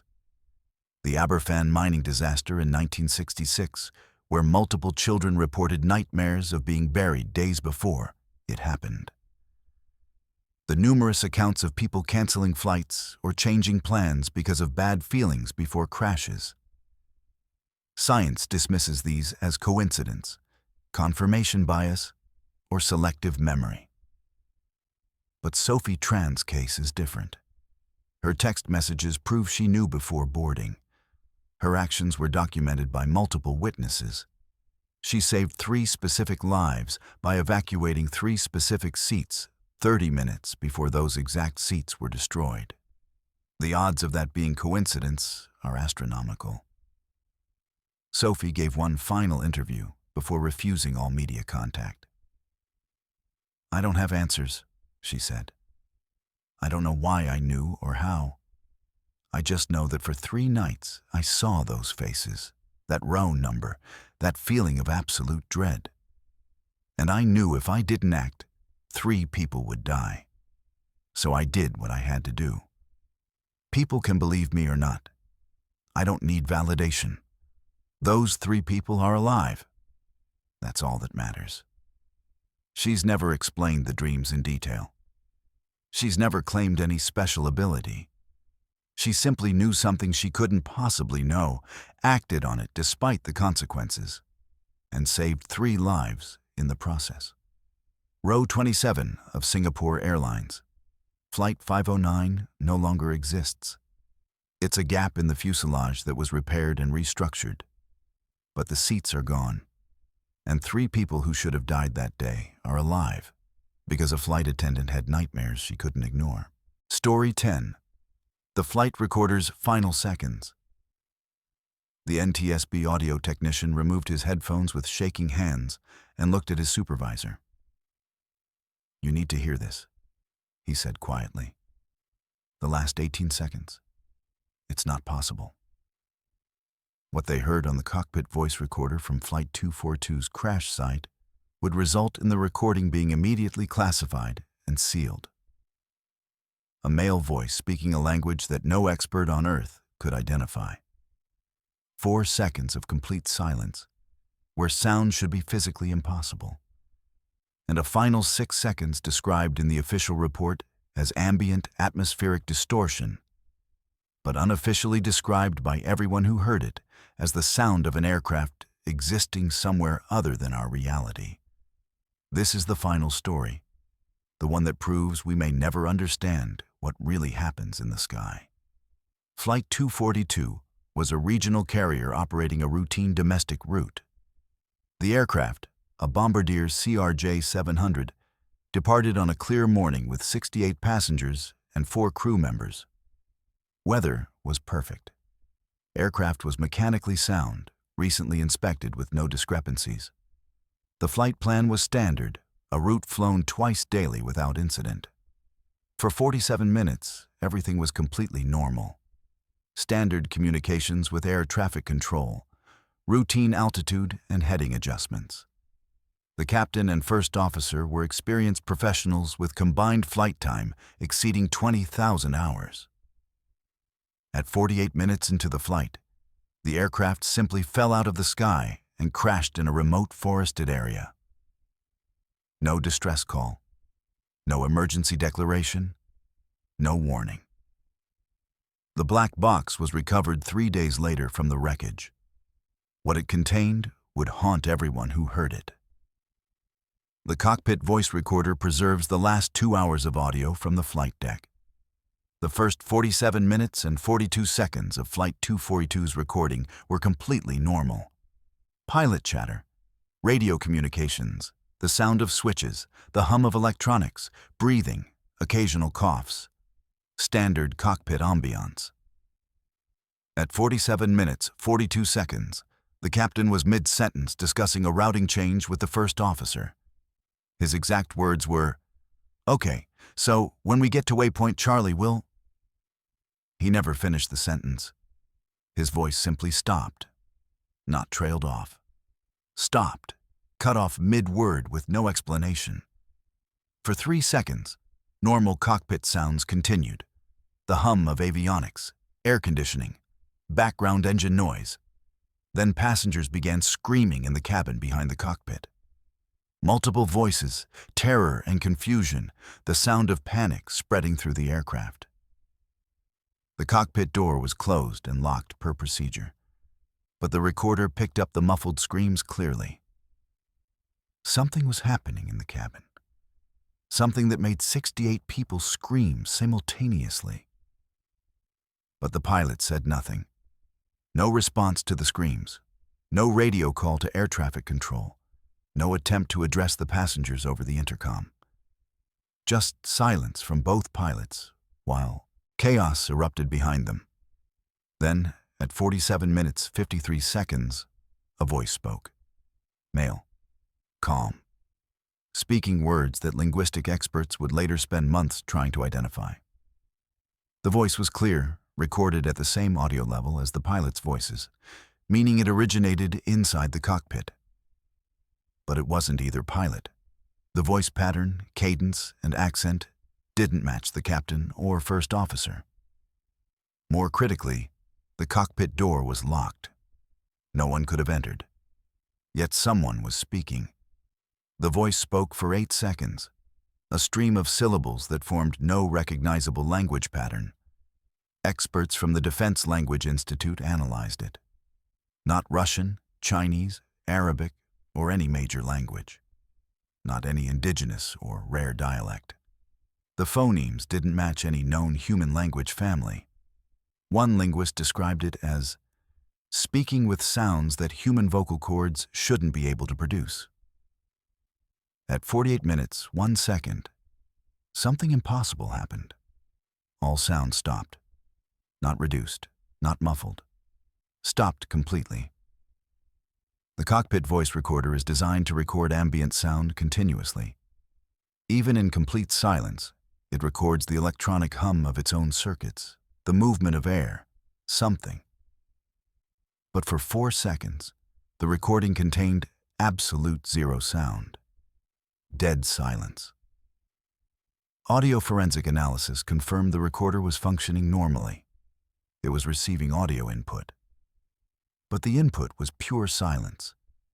As if for those 4 seconds, the aircraft existed in a place where sound couldn't exist, where physics worked differently, where the normal rules of reality didn't apply. At 48 minutes, 5 seconds, sound returned. but not normal sound. The official NTSB report described it as ambient atmospheric distortion. That's the sanitized version for public consumption. The technicians who heard it described something far more disturbing. One called it the sound of reality tearing. Another said it was like the aircraft was moving between dimensions. The audio contained frequencies that shouldn't exist in normal atmospheric conditions. Subsonic rumbles mixed with ultrasonic tones. Layered sounds that seemed to come from impossible directions. The sound wasn't just recorded. It was felt by everyone who listened through headphones. It caused headaches, nausea, disorientation. One analyst had to be treated for vertigo after extended exposure. The distortion lasted 6 seconds. Then the recording ended. Not because the recorder stopped working. It ended because the aircraft impacted the ground at approximately 400 miles per hour, destroying everything instantly. The crash site investigation found the aircraft had descended from 34,000 feet to ground level in roughly 40 seconds. That's an average descent rate of over 50,000 feet per minute, far exceeding the structural limits of the aircraft. The aircraft should have broken apart from the stress, but it didn't. It remained intact all the way to impact, as if it was being pulled rather than falling. No structural failure, no fire, no explosion. The aircraft just descended impossibly fast and hit the ground. Here's what made investigators' blood run cold. There were no survivors, but the bodies recovered showed something unusual. Every passenger and crew member's eyes were open, not just open, fixed in expressions of absolute terror. The medical examiner noted that the facial muscle tension indicated extreme fear response occurring at the moment of death. But here's the disturbing part. The fear response happened before impact. The injuries showed they died on impact, but their expressions of terror were established seconds or even minutes before the crash. They died afraid of something they saw or experienced before the aircraft hit the ground. Something that happened during those 18 seconds of audio anomaly. The NTSB report concluded, cause undetermined, after 8 months of investigation. Publicly, they cited possible spatial disorientation by the pilots, though they couldn't explain why both pilots would experience it simultaneously, or why they never attempted recovery. They couldn't explain the passenger screaming.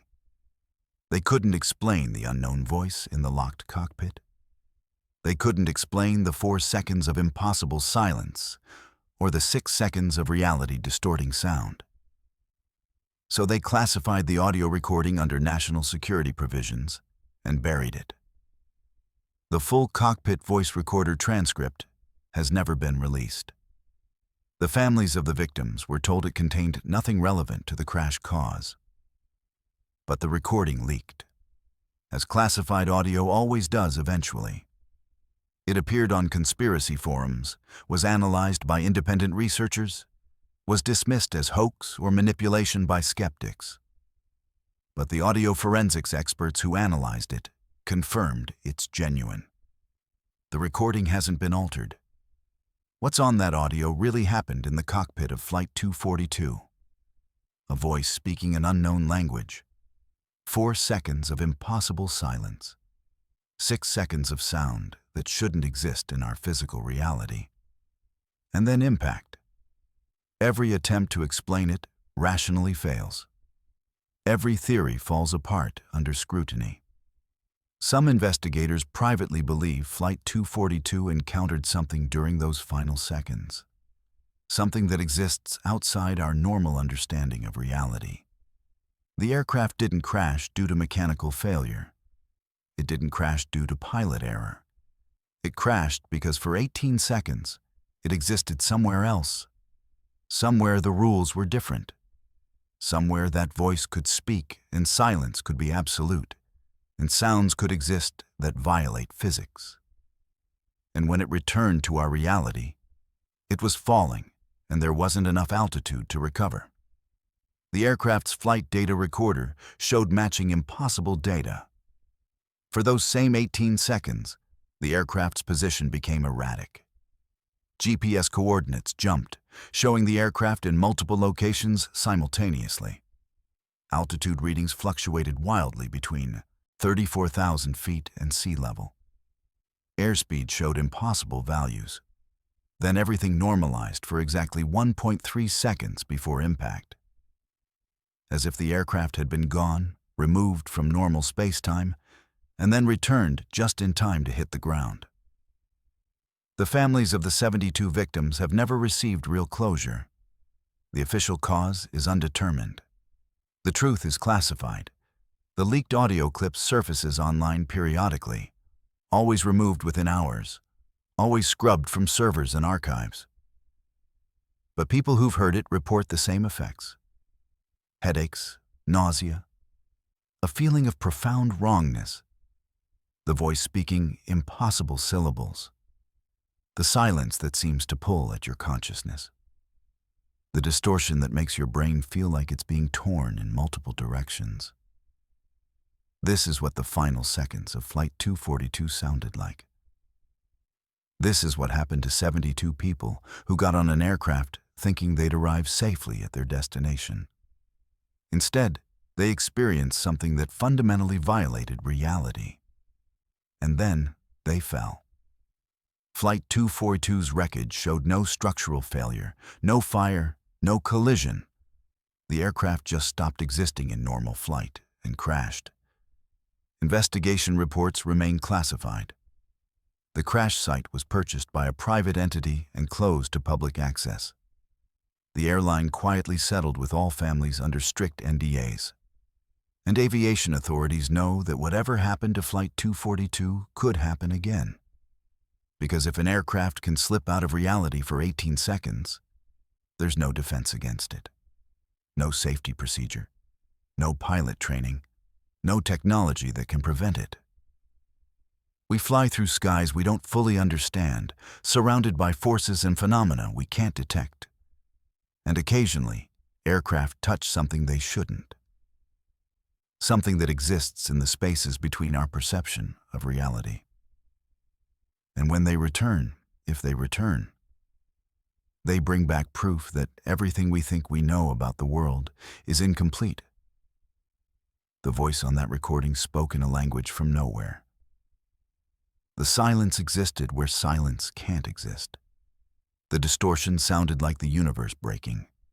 And 72 people died, knowing that in their final seconds, they had left our world entirely. That's the truth the NTSB doesn't want anyone to know. That's why the recording is classified. Because if people knew what really happened to Flight 242, they'd never feel safe in an aircraft again.